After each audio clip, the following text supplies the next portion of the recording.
Hello there and welcome to History for Lunatics. I am very glad you are here tonight.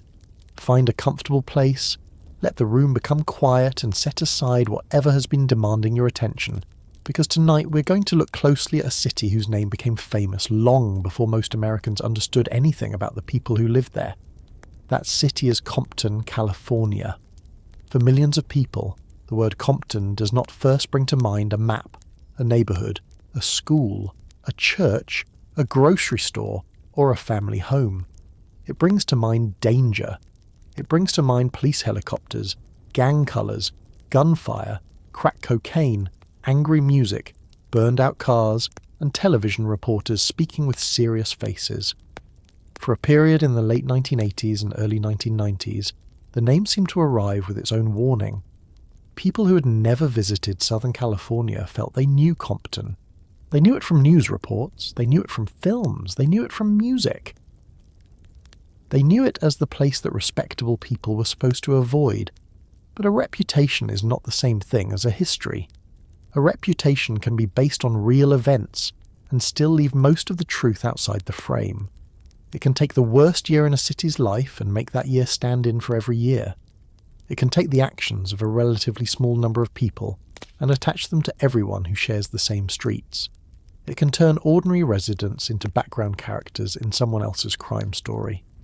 Once that happens, the city stops being treated as a place where people live. It becomes a symbol. Tonight, we are going to take that symbol apart. Before we begin, tell me something. Where are you listening from? And what did the word Compton mean to you before you pressed play? Maybe you first heard it in a song. Maybe you saw it written across a black baseball cap. Maybe you remember a television report from the 1990s. Maybe you live near Compton, grew up there, worked there, or have family there, and the version known to outsiders feels almost unrecognisable. Leave your answer in the comments when you have a moment. I am genuinely interested in the first image that comes to mind, because those images are part of this history too. If this kind of careful, slow storytelling speaks to you, you can like the video and subscribe to the channel. There is no need to interrupt what you're doing. Do it later, when the story gives you a reason to stay. For now, get comfortable, and let us begin with the question hidden inside the title. How did Compton become one of the most feared city names in America? The easy answer is gangs. It is also an incomplete answer. The easy answer says that violent street groups appeared, drugs entered the neighbourhoods, crime increased, and the city became dangerous. That sequence contains pieces of the truth, but it begins too late. It treats gangs as if they fell from the sky. It treats poverty as if it were a local personality flaw. It treats abandoned buildings, struggling schools, aggressive policing, lost jobs, racial conflict, and political neglect as unrelated details. Most importantly, it ignores the fact that Compton had existed for a century before the period that made it nationally infamous. The community was settled in 1867 by a group led by Griffith Dickinson Compton, and incorporated as a city in 1888. It later became known as the Hub City because of its position near the geographic centre of Los Angeles County. Compton covers only about 10 square miles, but it sits inside one of the largest urban regions in the United States, close to major roads, rail lines, industrial areas, and the economic systems connecting Los Angeles with the ports to the south. It was never isolated. Its location made it useful, desirable, and vulnerable to changes happening far beyond its borders. That location matters because Compton did not become what it became through one sudden collapse. The change happened in layers. First came settlement and farming, then came rail connections, town building, schools, churches, stores, and local government. After that came suburban growth, industrial employment, and the promise that a working family could own a modest house with a yard. Then came racial exclusion. Then came a rapid change in who was allowed to buy those houses. Then came white flight, battles over schools and political power, and the departure of businesses and tax revenue. Later came youth gangs, the decline of nearby industrial work, the spread of crack cocaine, easy access to firearms, police scandal, and a national media industry that discovered Compton could be sold as a frightening story. None of those developments explains the city by itself. Together, they begin to show how a place can be changed by forces that are often described separately. Housing policy affects schools, schools affect opportunity, employment affects family stability, policing affects trust, transportation affects which communities receive investment and which communities are passed over. News coverage affects how employers, lenders, developers, and outsiders see a place. Music can report what residents are experiencing, but it can also become the only thing outsiders think they know. By the time the name Compton became internationally recognised, the city had already been through several different lives. There was the agricultural settlement founded in the 19th century. There was the early 20th century town that promoted itself as orderly, respectable, and suitable for white working families. There was the post-war suburb where a house represented entry into the American middle class. There was the city where black families faced restrictive housing practices and open hostility, then established neighbourhoods, businesses, churches, and political organisations. There was the centre of black political power that elected African American officials and became a source of pride. There was the increasingly black and Latino city forced to deal with a shrinking tax base, regional job losses, underfunded institutions, and violence. Finally, there was the Compton that appeared on screens and speakers across the country, reduced to a few repeated images. The important word there is reduced. Compton's history includes terrible violence. There is no honest version of this story that removes it. Families lost children. Residents learned to recognise gunfire. Some young people joined gangs because they wanted protection, status, money, belonging, or revenge. Drug markets damaged neighbourhoods. Rivalries turned small boundaries into deadly lines. Police officers sometimes faced genuine danger, and residents sometimes faced misconduct from the people who were supposed to protect them. By 1989, Compton recorded 84 homicides in a city of roughly 90,000 people, a 10-year high. The following year brought 78 killings, still an extraordinary toll for a city of that size. Those numbers were not inventions created by television. They represented real deaths and real families. But violence alone does not explain why Compton became more famous for danger than many other American places that also experienced high murder rates. The city had something else. It had cultural reach. In 1988, NWA released Straight Outta Compton. The album did more than introduce a rap group. It carried the city's name into homes, record stores, newspapers, police departments, and political debates across the country. The Library of Congress later described the recording as a major shift in American rap and a forceful social and political statement. It was added to the National Recording Registry in 2016. The album's success meant that a small city in Los Angeles County became one of the most recognizable place names in popular music. That recognition was complicated from the beginning. The music was a report from young men who believed the rest of the country had ignored what was happening around them. It described police encounters, street violence, drug dealing, anger, fear, pride, and the constant pressure of being watched. To many listeners in neighbourhoods like Compton, the bluntness felt honest. To many listeners elsewhere, it sounded like a threat. Some heard testimony.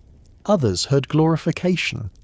Some heard young black men explaining conditions that national institutions had failed to address. Others heard proof that the city was beyond saving. Both reactions helped build the legend. The title Straight Outta Compton placed the city at the front of every song, interview, controversy, and argument surrounding the group. Compton was no longer merely where the artist came from. It became part of the product, part of the warning, and part of the attraction. The name suggested that the music had arrived directly from a dangerous place, carrying evidence from inside. That made the album feel more urgent. It also made the city useful to people who wanted a simple explanation for urban America. The press often prefers a place that can be described quickly. Hollywood has Beverly Hills. Washington has Capitol Hill. New York has Wall Street and Harlem. During the late 20th century, Compton became shorthand for a specific collection of fears: black youth, gangs, drugs, guns, police conflict, and cities that appeared to be slipping beyond government control. A reporter did not need to explain all of Los Angeles County's housing patterns, industrial changes, school inequalities, or racial boundaries. Saying Compton did much of that work in a single word. The problem is that people continued living there while the word was being turned into a symbol. Think about an ordinary evening in Compton in 1989. A mother comes home from work and checks whether her children are inside. A father repairs a car in the driveway because paying a mechanic is too expensive. Someone carries groceries from the trunk. A teenager finishes homework at a kitchen table. A church group meets in a back room. A Little League coach calls parents about Saturday's game. A nurse prepares for a night shift. A grandmother waters a small front lawn. Two neighbours talk across a fence. A helicopter may pass overhead. A siren may sound several blocks away. There may be streets the family avoids. There may be a gang conflict close enough to shape every decision about where the children walk and what colours they wear. The danger is real, but it does not erase the rest of the evening. Daily life continues beside it. National coverage rarely had much use for that ordinary life. Ordinary life does not produce a dramatic headline. A family that eats dinner safely is not news. A student who graduates is not likely to lead the evening broadcast. A block where nothing violent happens remains invisible. The result is a distorted record. The violent events are preserved and repeated. The peaceful hours disappear. This is one reason the phrase America's most feared city needs to be handled carefully. Feared by whom? A resident might fear a specific intersection, a particular gang, a police stop, or the sound of a car slowing outside at night. A suburban television viewer hundreds of miles away might fear the entire city without knowing a single street. A politician might use Compton as evidence that harsher laws were needed. A record company might understand that fear could sell albums. A filmmaker might use the city's name to establish danger before the first scene had even begun. A homeowner might fear declining property values. A business might fear investing. Each form of fear produced different consequences, and those consequences return to the city. A bad reputation can become part of the material conditions of a place. When lenders consider a neighbourhood risky, credit becomes harder or more expensive to obtain. When businesses believe customers will not come, stores and employers look elsewhere. When qualified teachers and public employees view a city as a temporary assignment, institutions struggle to build stability. When police approach every young man as a possible threat, routine encounters become more dangerous. When young residents hear that the world expects them to fail, some resist the label and some begin to use it. The label does not create every problem.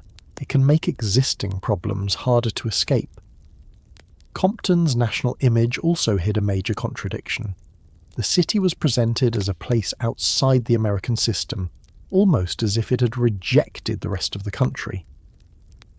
In reality, Compton was deeply shaped by ordinary American systems: home ownership, segregation, industrial labour, school funding, municipal boundaries, highway construction, lending, policing, electoral politics, and the movement of families searching for safety and opportunity. This was not a foreign place. It was an American suburb. That fact may be the most important place to begin. Compton was not built as a slum. It was not founded by gangs. It was not created as a dumping ground for poverty. For much of its modern development, it offered the same promise associated with suburbs across the country: a detached house, a patch of land, a stable job nearby, schools for the children, and distance from the congestion of central Los Angeles. Working-class white families pursued that promise. Mexican-American families pursued it. Black families pursued it. The conflict came partly from the refusal to allow all of those families to pursue it on equal terms. Before 1948, racially restrictive covenants and other exclusionary practices helped keep many black families out of Compton and other Los Angeles area suburbs. When courts stopped enforcing those covenants, black home buyers gained opportunities that had previously been denied to them, but legal change did not remove hostility. In and around Compton, black families encountered organised resistance, intimidation, discriminatory real estate practices, contested school boundaries, and sometimes violence. Yet they continued to buy homes and build communities. By the early 1960s, the city's racial composition had changed rapidly. Compton was approximately half black by 1963, and in 1969 the city elected Douglas Dollarhide as its first black mayor. The same place, later described only as a failure, had also become an important centre of black suburban home ownership and political power. The earlier success is essential because decline is often misunderstood when the period before it is forgotten. When people say a city declined, they usually describe what became visible: crime, abandoned property, unemployment, struggling schools and public disorder. They do not always ask what resources left, who moved them, which jobs disappeared, how tax revenues changed, or which government decisions helped one suburb while weakening another. They may notice the families who arrived, but not the institutions that withdrew. They may blame residents for conditions created across an entire metropolitan region. Compton's transformation was tied to changes throughout Southern California. The Los Angeles region grew through military spending, manufacturing, aerospace, automobile-related industries, warehousing, construction, and extensive public investment. Those systems offered jobs, but access was never equal. Black workers often entered industries later, faced discrimination, and remained more vulnerable when companies automated, relocated, or closed. At the same time, suburban development kept moving outward. Families with money and access to credit could follow newer housing, newer schools, and newer shopping centres. A small city with limited land could not simply grow its way out of every problem. The departure of white residents and white-owned businesses during the 1960s damaged Compton's sales tax base. Later factory closures throughout southeast Los Angeles eliminated large numbers of blue-collar jobs. By the 1980s, Compton still contained industrial parks and major companies, but many people employed in them drove into the city for work and left at the end of the day, limiting the economic benefit to local households. Compton is only about 10 square miles. That is small enough that decisions made in neighbouring cities, county agencies, school districts, police departments, and regional industries could have enormous effects. Trouble did not respect the city line, but resources were often divided by it. Youth gangs also belonged to a regional history rather than a story contained inside Compton. African American youth groups existed in South Los Angeles before the names Crips and Bloods became dominant. The first groups that became known as Crips appeared around 1968 and 1969. Other neighbourhood groups later formed alliances associated with the Bloods. The Pyrrhus, connected strongly to Compton, became an important part of that development. During the 1970s and especially the 1980s, these identities spread through neighbourhoods, prisons, drug markets, music, and personal networks. They were never one single army with one leader. They were collections of local sets, alliances, rivalries, and shifting relationships. Understanding that history does not excuse murder, intimidation, drug trafficking, or the harm gangs inflicted on their own communities. Explanation is not forgiveness. It is simply an attempt to start the story before the moment of violence. A teenager does not wake up one morning and invent the social world around him. He inherits streets with existing boundaries. He inherits stories about who killed whom. He inherits schools, family pressures, police practices, job prospects, neighbourhood loyalties, and ideas about masculinity. He makes choices inside those conditions, and he remains responsible for those choices, but the conditions still matter. The same is true of a city. Compton did not choose one day to become feared. Its image developed from decades of conflict, policy, movement, loss, survival, violence, creativity, and reporting. Some parts of the reputation were earned through events no resident could deny. Other parts were exaggerated, commercialized, and applied far too broadly. The city became both a real place and a national story about race and danger. Those two versions of Compton overlapped, but they were never identical. That is what we will follow. We will look at the town before the famous name, when fields and small homes occupied land that would later become dense city blocks. We will see how a white working-class suburb defended racial boundaries, how black families crossed those boundaries, and why their arrival was followed so quickly by the departure of white residents and businesses. We will examine the local economy, schools, police, gangs, crack markets, guns, and the political decisions that shape the worst years. We will also look at the role of music and news coverage, because Compton was not merely reported to America. It was packaged for America. Most of all, we will keep the residents in the story, not only the gang members whose names entered police files. Not only the musicians who became famous, not only the politicians, officers, reporters, and filmmakers. We will also remember the people who went to work, raised children, bought houses, opened businesses, coached teams, attended church, organised neighbourhoods, and tried to live ordinary lives inside a city that outsiders increasingly treated as a warning. To understand how Compton became feared, we have to begin with a time when it was selling a very different image. So let us move back before the helicopters, before the crack houses, before gang colours became nationally recognised, and long before a record album carried the city's name around the world. The date is 1867. Los Angeles is still a small and distant place by modern standards. The land south of it is open, agricultural, and difficult. A group of settlers has arrived with wagons, tools, livestock, and plans for a new community. They do not know that the name of their settlement will one day be spoken around the world. They are simply trying to build a town.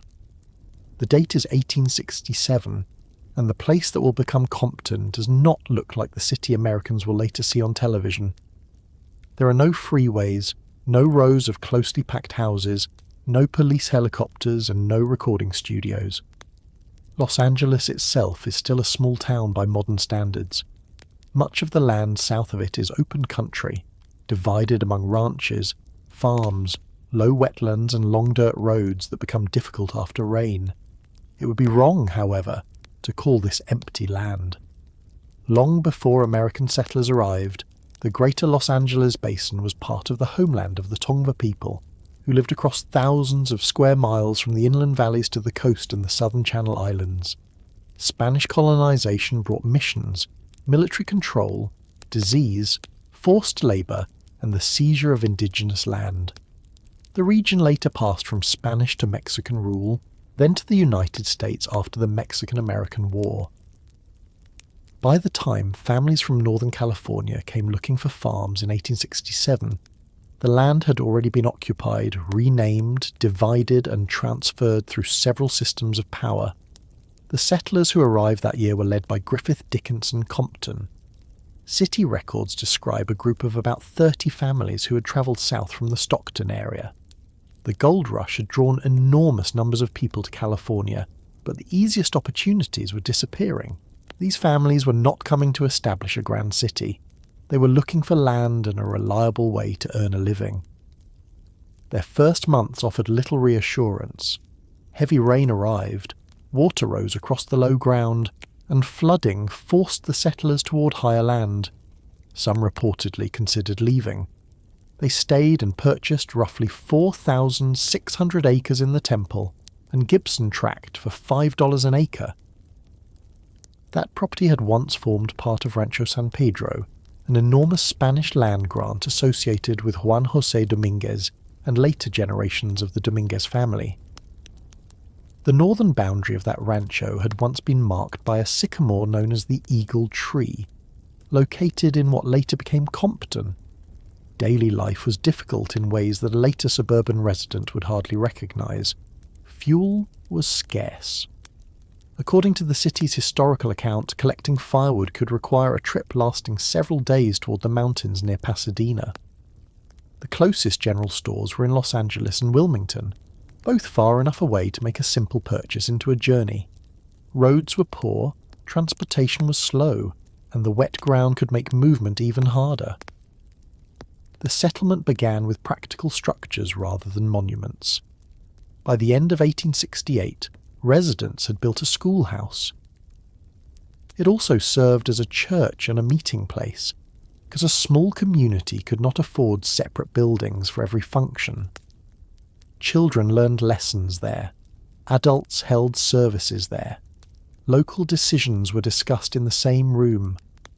The settlement was first known as Gibsonville, then Comptonville, and finally Compton in 1869 to avoid confusion with another California community. This was the first version of Compton that later history would almost completely bury.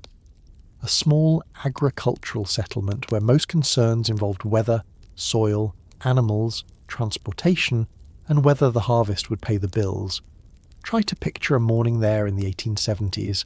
A family wakes before the day becomes hot. Someone checks livestock.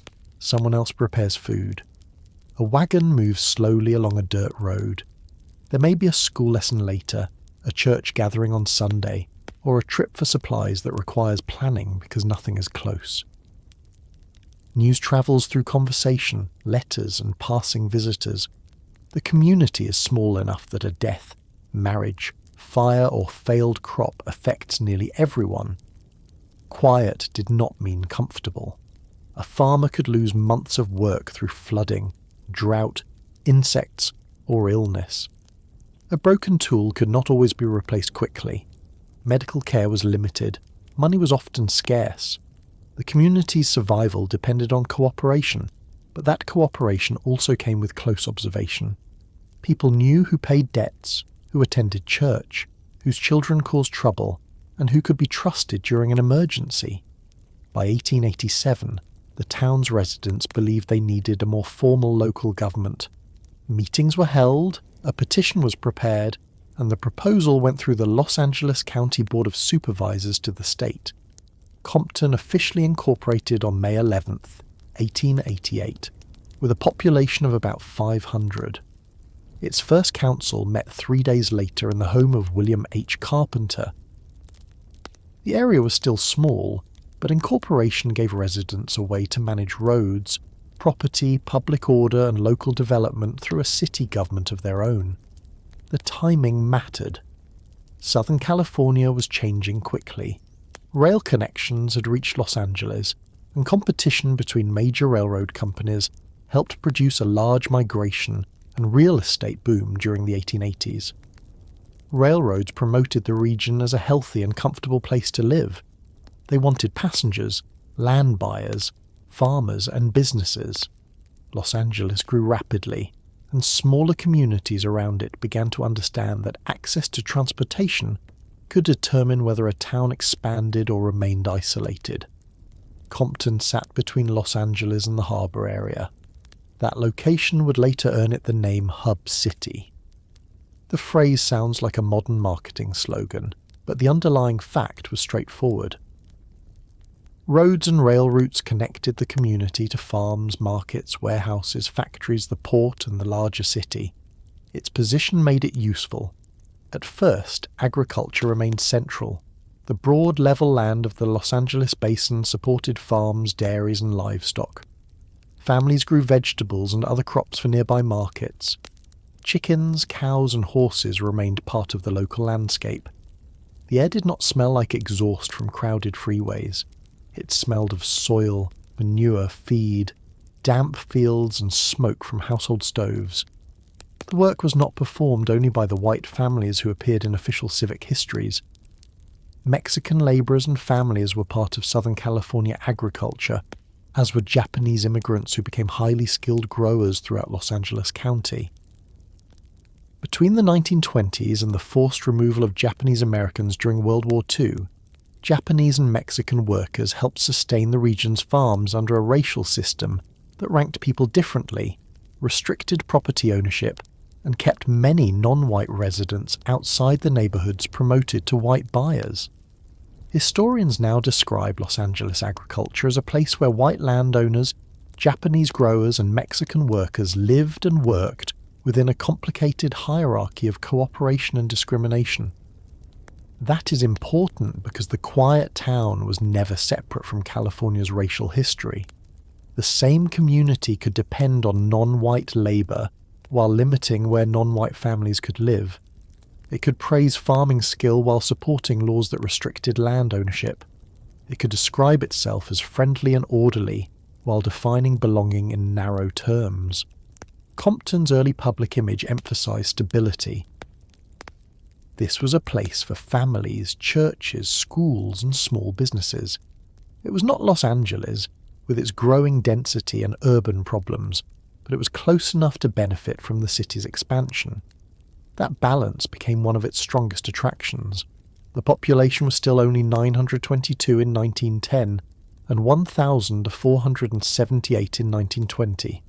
Those numbers show how small Compton remained, even as the Los Angeles region was expanding around it. A person could walk through the center of town and expect to recognize faces. The local newspaper, shops, schools, and civic organizations connected people who might otherwise have lived far apart on agricultural property.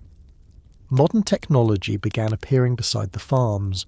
Automobiles shortened journeys that had once taken much of a day. Telephone lines changed how quickly information moved. Electricity made homes and businesses easier to operate.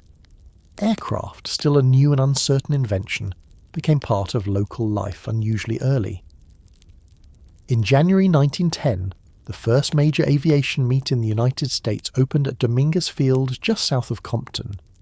For 10 days, local residents watched pioneer aviators demonstrate machines that many Americans had never seen leave the ground. A second meet followed in 1912. Compton Airport opened in 1924, giving the city a permanent connection to aviation at a time when flying still seemed daring and modern. Imagine being a child from a farming household and watching an early airplane pass overhead. Your parents may have arrived by wagon. Your grandparents may have considered a railroad journey an extraordinary event. Now a person is moving through the sky above a field. Compton's later reputation would make it seem trapped in one period, but the town of the early 20th century often saw itself as part of California's future. The 1920s brought municipal changes and new institutions. Voters adopted a charter with a city manager form of government. A new city hall opened. Compton Junior College was established in 1927 as part of the local high school district. The existence of a junior college said something about how residents saw the community. They expected it to grow. They wanted young people to receive education without leaving the area.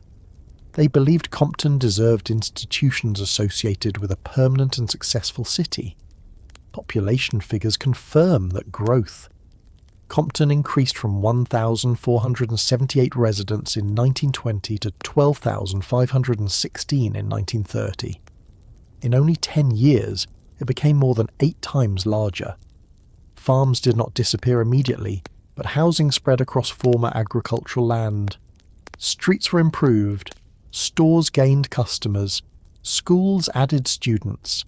A town that had spent decades growing slowly was being absorbed into the wider expansion of metropolitan Los Angeles. A person returning after an absence of several years might have struggled to recognize parts of it. A field could become a block of houses. A familiar dirt road could be graded and paved. A property once marked by livestock fences could hold a filling station, shop or public building. The changes were visible, but the local identity remained strongly suburban and small town. Home ownership was at the center of that identity. Southern California development was sold through the promise of space, a detached house, a yard, good weather, and access to employment. Compton offered a less expensive version of that promise than wealthier communities closer to the coast or central Los Angeles. A working family did not need to be rich to imagine buying a home there. The town's peace could also be overstated. Prohibition, labour disputes, racial discrimination and economic inequality existed in Compton as they did elsewhere. The Great Depression damaged incomes and businesses after 1929. Families lost work, farmers struggled with prices, municipal leaders had fewer resources at the exact moment more residents needed help. Then, on March 10th, 1933, the ground moved. At 5:54 in the evening, a magnitude 6.4 earthquake struck along the Newport-Inglewood Fault. The event is usually called the Long Beach earthquake, but Compton was among the places hit hardest. 17 people died in Compton. Buildings in the business district collapsed or suffered severe damage. The second floor of the Young Hotel came down. Unreinforced brick structures failed, filling streets with debris. State geological records indicate that almost every building within a 3-block area built on weak ground or fill was destroyed.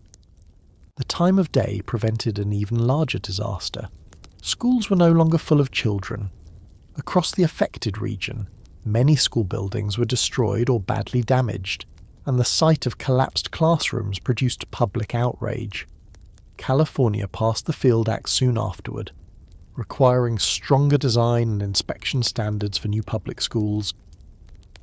Compton's destruction became part of a statewide change in how school buildings were constructed.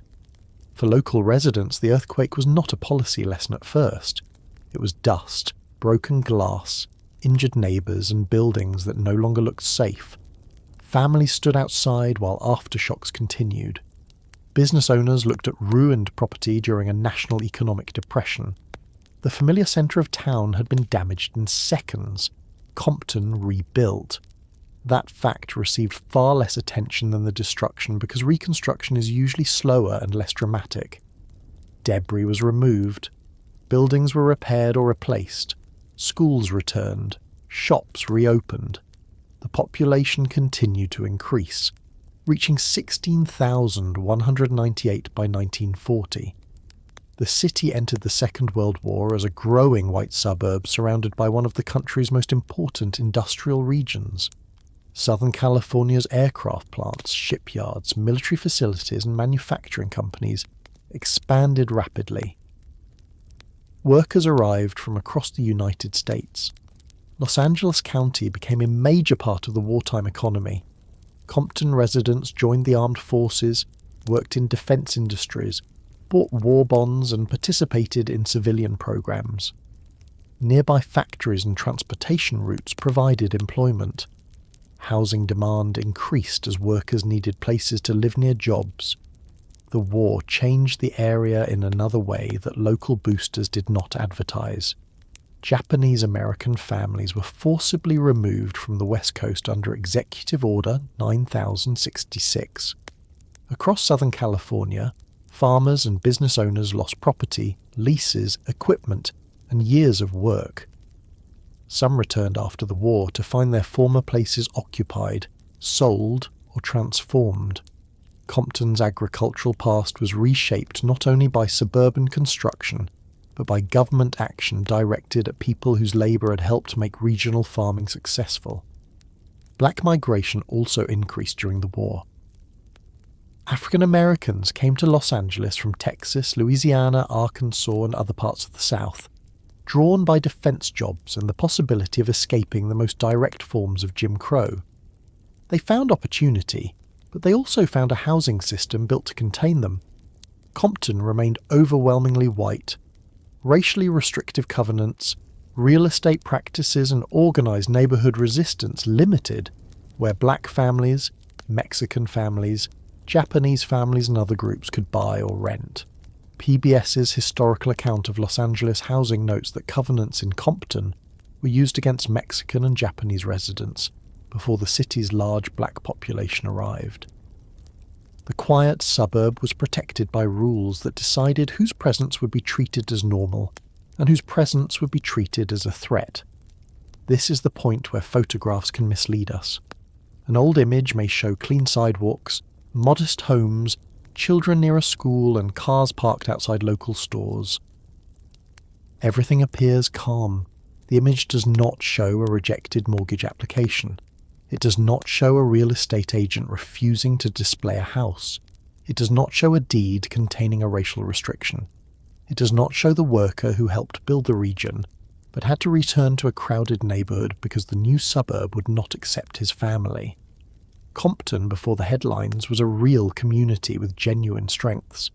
Its residents created schools, churches, clubs, businesses, and public institutions. They survived floods, economic depression, and an earthquake.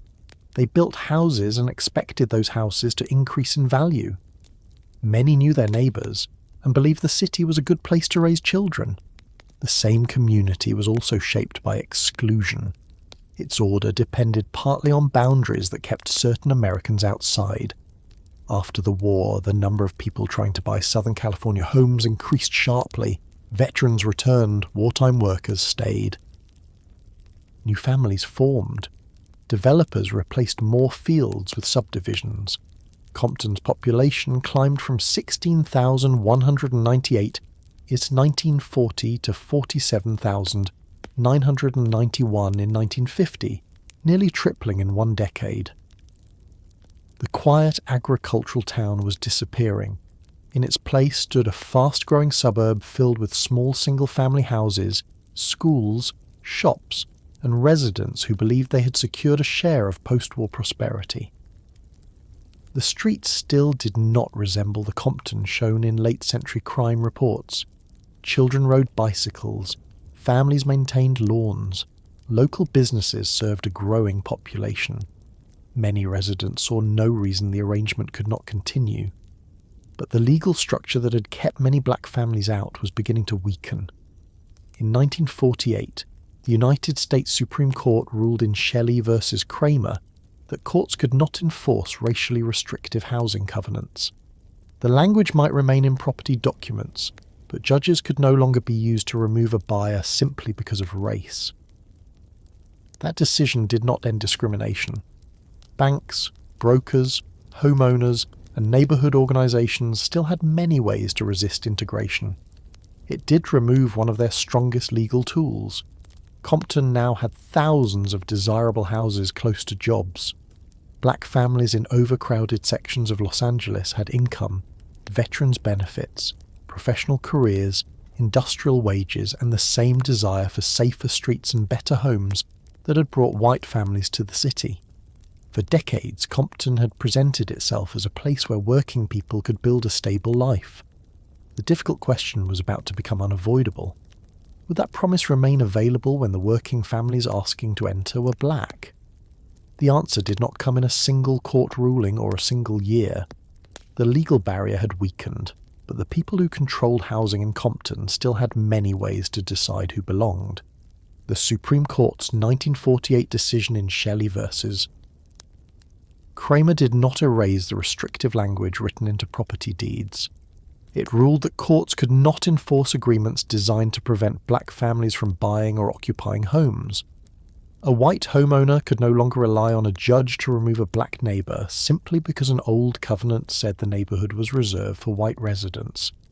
That was a major change, but it did not force real estate agents to show every available house, require banks to approve mortgages fairly, or prevent residents from using intimidation. Black families across Los Angeles had been waiting for opportunities like this. Many had come west during the Great Migration or the Second World War. They had left Texas, Louisiana, Arkansas, Mississippi, and Oklahoma, sometimes after years of dealing with segregated schools, restricted voting, racial violence, and limited employment. California did not have the same Jim Crow laws they had known in the South, but discrimination was present in employment, policing, education, and housing. A family could earn a respectable income in Los Angeles and still struggle to find a good house. Black residents were concentrated in overcrowded areas because large sections of the county were closed to them. Landlords understood that their tenants had few choices and could charge high rents for poor conditions. Families who were ready to buy often had difficulty obtaining ordinary mortgages. They watched new subdivisions rise across Southern California while being told that their presence would lower property values. Compton was especially attractive because it was not a distant luxury suburb. It offered modest houses within reach of working people. It was close to industrial employment, rail lines and the growing freeway system. It had established schools, a community college, parks and shopping streets. A buyer did not need the income of a doctor or business executive to imagine living there. A postal worker, teacher, mechanic, factory employee or government worker might be able to afford a home, particularly if two adults contributed to the household income. One of the earliest openings appeared just northwest of Compton in the unincorporated community of Willowbrook. In 1946, black real estate developer Velma Grant created George Washington Carver Manor. The homes were designed by prominent architect Paul Revere Williams and built with the intention of offering high-quality housing to black buyers. By the early 1950s, about 300 black families owned homes there. Carver Manor stood close to Compton's border, proving that black families could purchase well-built houses, maintain their property, and establish a stable suburban community when they were given the opportunity. Some white residents viewed the development as a direct threat. They organised around a demand to keep black residents north of the Compton boundary. The effort was not based on overcrowding, crime or failing property. Carver Manor was new, its residents were homeowners. What alarmed opponents was the possibility that black families might cross the city line and purchase houses beside white families. The battle over that boundary involved more than private prejudice. Real estate organisations had previously threatened the licenses of brokers who helped integrate neighbourhoods. Federal housing policy treated racial separation as a way to protect mortgage investments. Local officials had resisted housing projects associated with black workers during the wartime period. Police practices and neighbourhood organisations helped reinforce the message that Compton was a white city and intended to remain one. When legal enforcement of covenants became unavailable, opponents looked for different methods. Property owners pressured agents. Residents watched houses that were being offered for sale. Some buyers received threats. Homes associated with integration could be vandalised. White communities elsewhere in Los Angeles County had used cross-burnings, gunfire and bombings against black residents, and the possibility of violence was understood by anyone attempting to cross a racial housing line. Compton's resistance was part of that regional history, though the intensity of local opposition made the city a particularly difficult place to integrate. A black family considering a house in Compton therefore had to make decisions that a white buyer did not face.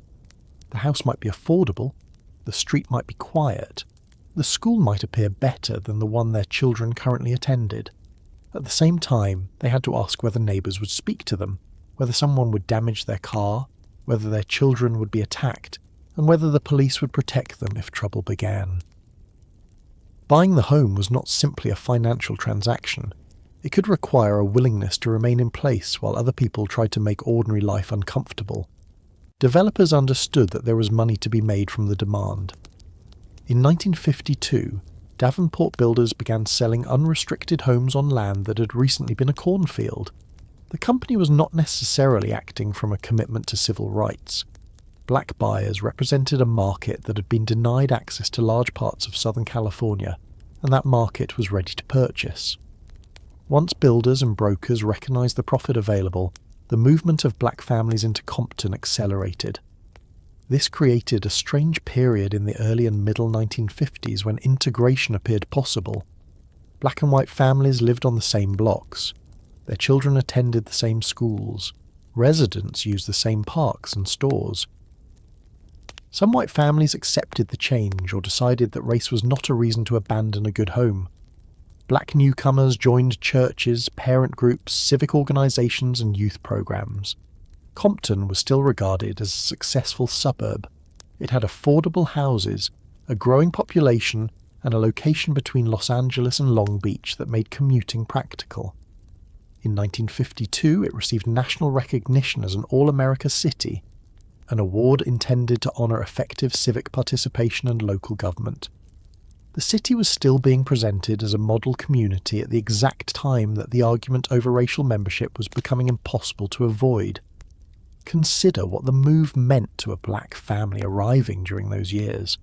They might have left a crowded apartment where several children shared one room.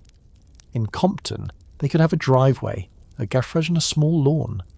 The children could play outside. The parents might host relatives on weekends. There could be room for a washing machine, a dining table, and furniture that did not have to be moved every time someone needed to sleep. The house also offered something less visible. Monthly payments could build ownership. The property might eventually be passed to children. Home equity could help pay for college, a business, or retirement. White Americans had been building family wealth through suburban property for years, often with help from federally supported mortgages. Black families wanted access to the same system. They did not always enter that system on equal terms. Real estate agents learned that fear could be profitable. Some approached white homeowners with warnings that black families were moving nearby and that property values would soon collapse. Flyers appeared under doors. Telephone calls spread rumours. Agents urged owners to sell immediately, before it was supposedly too late. The practice became known as blockbusting. A broker could frighten a white owner into accepting a quick sale and then offer the same house to a black buyer at a higher price. The agent earned money from both movement and panic. The white seller was told he was escaping a loss. The black buyer was told the house was a rare opportunity. The more residents who moved, the more convincing the warning became.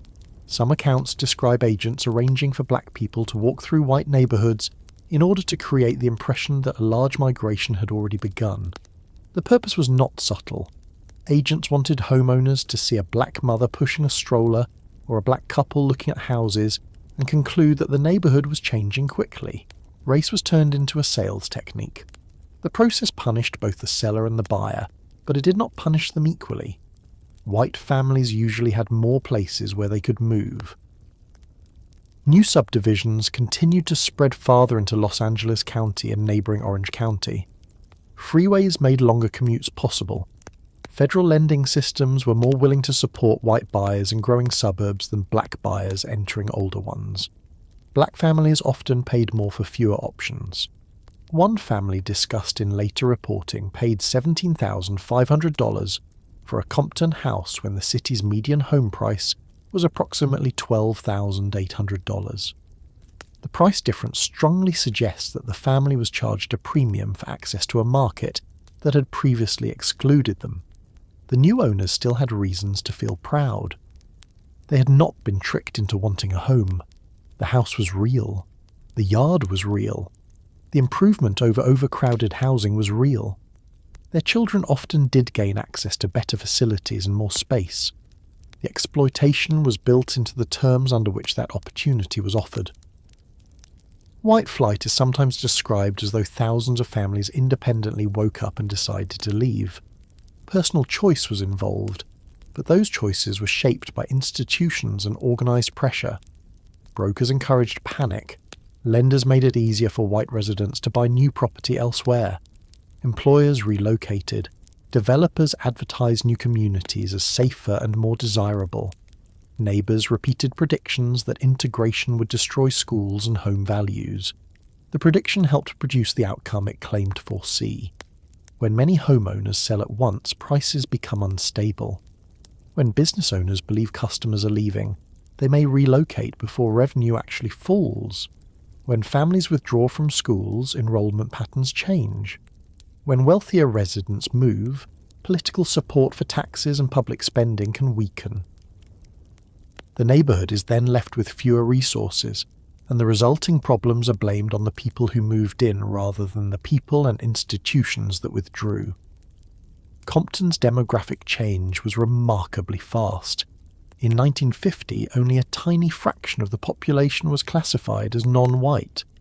By 1960, black residents made up about 40% of the city. Compton's total population had also risen from 47,991 to 71,812 during the decade. This was not a city emptying out. It was a city growing while one population replaced another at unusual speed. The physical appearance of many neighbourhoods changed very little. The same houses remained on the same lots. Children continued riding bicycles. Parents continued mowing lawns, paying mortgages and driving to work. A photograph taken before and after integration might show nearly identical buildings. The meaning assigned to those buildings changed because the occupants had changed. Schools became one of the most important places where the conflict was fought. A school is where demographic change becomes visible every morning. Families who might avoid one another at home could not ignore the children entering the same classrooms.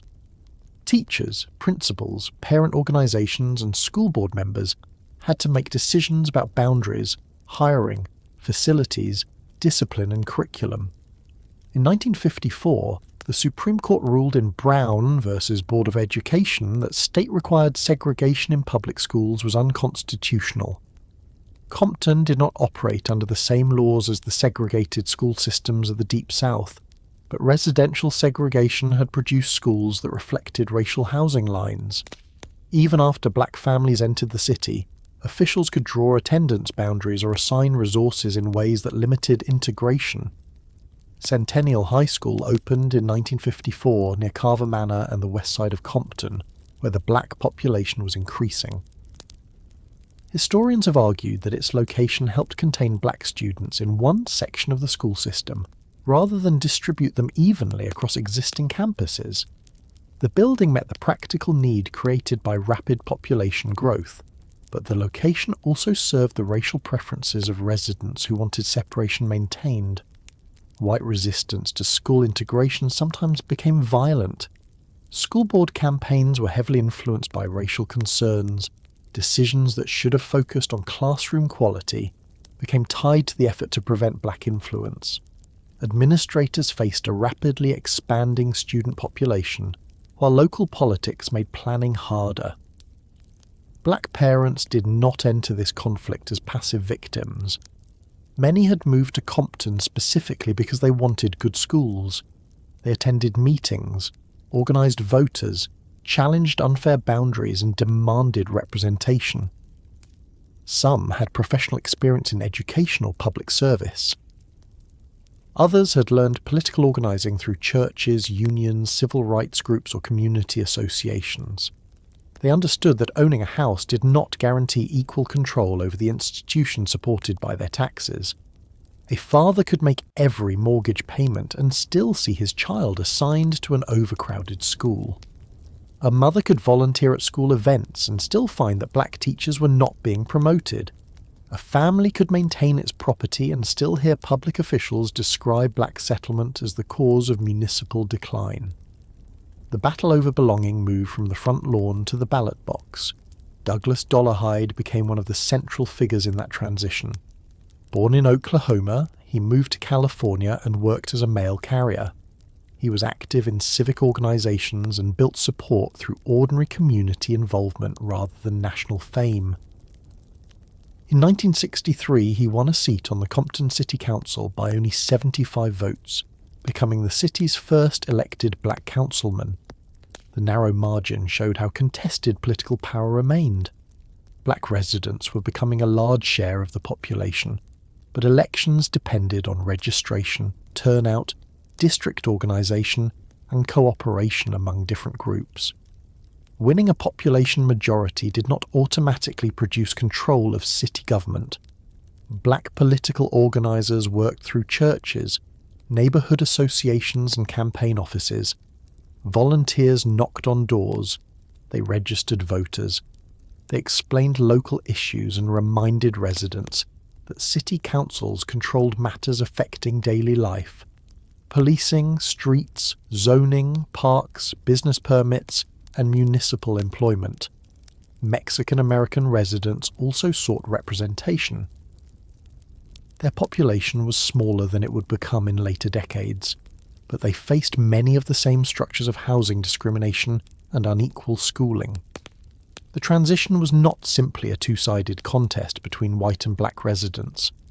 Compton was becoming more diverse, and the question of who held power would continue changing. In 1967, black candidates gained control of the city council. 2 years later, Dollarhide was elected mayor. He took office on July 1st, 1969, becoming Compton's first black mayor. The city also elected black and Mexican American representatives to the school board. The victory attracted attention far beyond the city. Compton had become one of the most important examples of black suburban political power in the United States. Newspaper coverage and national black publications presented it as an alternative to the belief that political influence could be achieved only through protest in the streets. The new leadership wanted to show that black residents could govern effectively, maintain public order, attract business and improve services. Their goals were not radical in the way many outsiders expected. They wanted functioning schools, stable neighbourhoods, good roads, recreation programs, and responsible municipal finances. They wanted the city to deliver the same things that white suburban governments promised their residents. Many of Compton's black families were working or middle class. Adults held jobs in manufacturing, transportation, education, government, healthcare, and the postal service. Parents coached sports, joined civic clubs, and supported school activities. Local businesses served customers who had previously been ignored by white-owned companies. Churches provided spiritual life, childcare, political organisation, and emergency assistance. For a time, Compton appeared capable of becoming a successful centre of black suburban life. Its identity was not based on rejecting the American dream. Residents were attempting to claim it.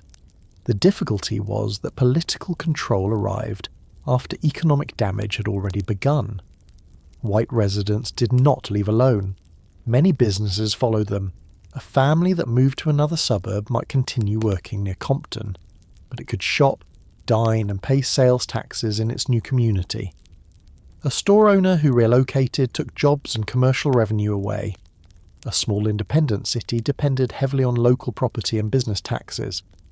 Losing that base made it harder to maintain services even while the population continued growing.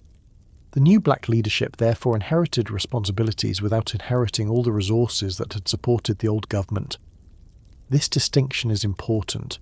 Compton did not become financially weaker because black residents gained power.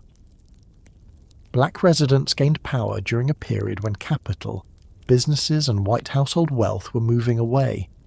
The two events happened close together, making it easy for opponents to blame the new leadership for conditions already developing. The Watts Uprising of August 1965 added another pressure. The violence began several miles northwest of Compton after a traffic stop and spread across parts of South Los Angeles. Compton did not experience destruction on the same scale, but the uprising affected how white residents, investors, and officials viewed the entire region.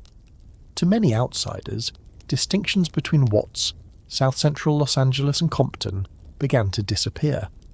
A large section of southern Los Angeles County was treated as one expanding zone of danger. Fear of integration became mixed with fear of civil unrest. Families who had remained through the early years of integration reconsidered. Businesses reviewed their plans. Insurance companies and lenders assessed risk. The decision to leave could now be explained as a response to disorder rather than race, even when racial assumptions remained central. Black residents had their own reaction to the uprising. Some saw it as a warning about unemployment, police abuse, and political exclusion. Others feared that the destruction would make it harder to protect the progress their families had achieved. Homeowners who had spent years saving for a suburban house did not want their property or neighbourhood damaged. Young people, however, often looked at the same city government and police institutions with less confidence than their parents. That difference between generations would become increasingly important. The parents who moved into Compton during the 1950s had often experienced the open racial order of the South or the restricted housing of wartime Los Angeles. Owning a home in Compton represented progress that was easy for them to measure. Their children grew up inside the suburb. They did not compare their lives with a sharecropping farm or a segregated southern town. They compared Compton with wealthier Los Angeles County communities that had better schools, more businesses, and more public resources. The parents could say, "We were finally allowed to buy here." The children could ask, "Why are the opportunities still somewhere else?" Neither perspective was mistaken. By the end of the 1960s, Compton had passed through one of the fastest racial and political transformations of any American suburb. A city that had used covenants, real estate rules, and organised resistance to protect white residency had become a centre of black home ownership and elected power. The suburban houses remained. The civic institutions remained. Thousands of families still believed in the value of the community they had built. What had begun to disappear was the economic support needed to keep that promise secure. Stores had left. Tax revenue had weakened. Tax. School finances were under pressure. Regional industries were changing. The stable blue-collar jobs that had allowed many families to purchase homes could not be assumed to last forever. Compton had won a battle over the right to enter the suburb. It was about to face a different problem. What happens when families are finally allowed into the American dream at the same moment that the jobs, businesses, and public investment supporting it begin to move away? The jobs, businesses, and public investment did not leave Compton on the same day. There was no announcement telling residents that the economic foundation of their city was being removed. The change came through separate decisions made by factory owners, banks, developers, state officials, and consumers. One plant reduced a shift. Another stopped hiring apprentices. A company moved part of its production. A store closed after sales declined. A family lost an income and postponed repairs to the house. Each event could be described as temporary or unrelated to the others. Together, they changed the city. At the beginning of the 1970s, Compton still looked like a place built for industrial workers. Its population was 78,547, only slightly higher than it had been 10 years earlier. Most neighbourhoods consisted of small single-family homes. Many residents had mortgages, cars, and children in local schools. Compton was predominantly black, governed increasingly by black elected officials, and still young enough that many families expected their financial position to improve over time. The promise depended on employment throughout southeast Los Angeles County. A person did not need to work inside the Compton city limits for a factory job to support a Compton household. Municipal boundaries were close together and often difficult to notice from the street. A resident might leave a home in Compton, drive a few miles into Southgate, Commerce, Vernon, Linwood, Carson, or Los Angeles, complete a shift and return before dinner. The region contained automobile assembly plants, tire factories, steel operations, warehouses, aircraft companies, food processing facilities, and the smaller businesses that supplied them. A major factory also supported truck drivers, mechanics, restaurants, filling stations, parts suppliers, clothing stores, and landlords. Its wages moved through the local economy many times before leaving the area. The best industrial jobs were difficult and sometimes dangerous. Assembly line work could be loud, repetitive, and physically punishing. Tire production exposed workers to heat, chemicals, and heavy machinery. A person might stand in the same position for hours, repeating movements at a pace determined by equipment and supervisors. Those jobs nevertheless offered something that later service work often did not. Many were unionized. They provided steady wages, health benefits, pensions, paid holidays, and a path toward home ownership. A worker without a university degree could support a family, purchase a car, and make regular mortgage payments. Seniority could produce greater security. A younger worker could enter a plant, learn from older employees, and imagine remaining there until retirement. Black workers had not always been welcomed into those positions. Employers and unions had used discriminatory practices for decades. Civil rights organizing, wartime labor demand, federal legislation, and pressure from black workers gradually opened more industrial jobs during the 1950s and 1960s. By the time access improved, however, the industries themselves were approaching a period of decline. PBS SoCal's History of Black Labor in Los Angeles notes that major plants operated by Chrysler, B.F. Goodrich, Uniroyal, and U.S. Steel closed in commerce between 1971 and 1979. Norris Industries, Firestone, and General Motors closed operations in Southgate from 1979 to 1982, while Goodyear shut its South Los Angeles plant in 1980. Estimates cited in that history suggest that roughly 70,000 industrial jobs disappeared from the wider corridor during this period. The sequence mattered. Chrysler closed its Commerce Assembly plant in 1971. Goodyear ended production at its Los Angeles tire plant later in the decade. Ford closed its Pico Rivera plant in 1980. Firestone shut down in Southgate. General Motors followed in 1982. Each company offered its own explanation involving sales, costs, older facilities, foreign competition, or the location of suppliers. From the viewpoint of a family in Compton, the explanation did not change the result. Another source of stable employment had disappeared. Consider a man who had entered one of those plants in the 1960s.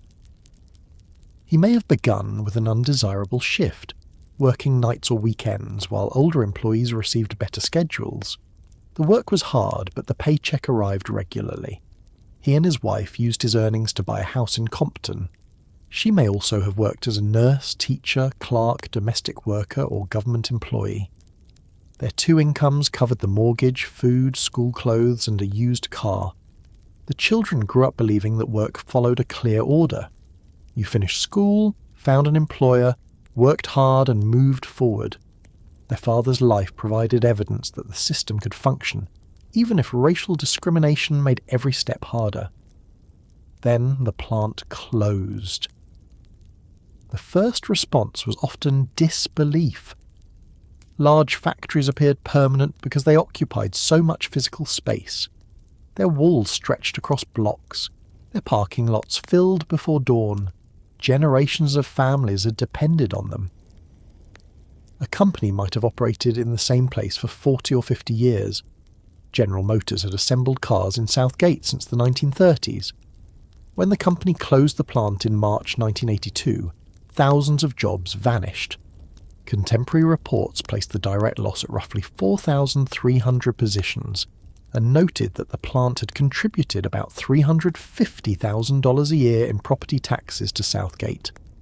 Stores and filling stations also suffered because workers no longer arrived for daily shifts. Some GM employees were offered transfers to plants in Missouri, Louisiana, Texas, or other states. That option was not simple. Accepting meant selling a home, leaving relatives, removing children from school, and moving to a place where the family might know no one. Refusing meant entering a labour market already crowded with workers from other closed plants. A person who had spent 15 years assembling automobiles possessed real knowledge. He understood machinery, safety procedures, production schedules, and teamwork. The new economy did not always reward that experience. A warehouse might offer work without the same pay. A security company might offer irregular hours. A restaurant or retail store might hire him for less than he had earned years earlier.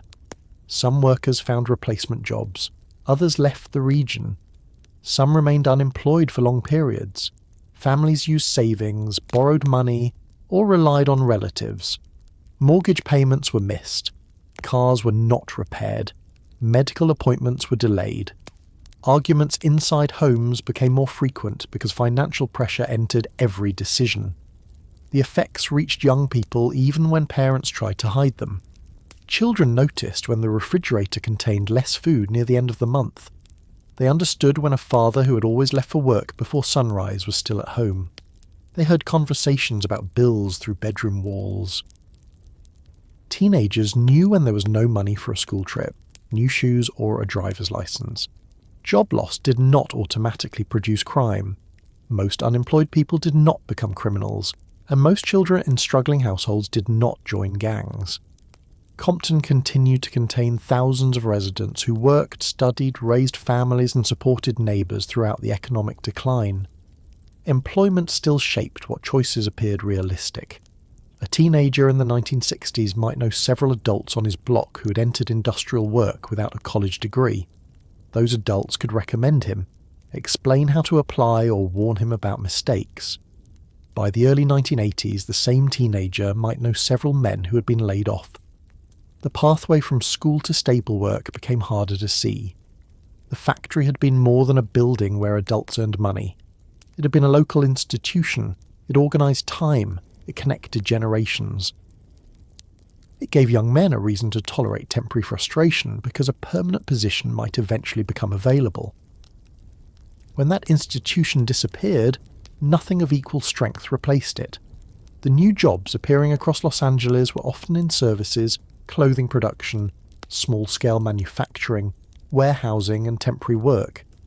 Some provided opportunity, but many paid less than unionised automobile, tyre or steel employment. They were more likely to offer limited benefits and less security.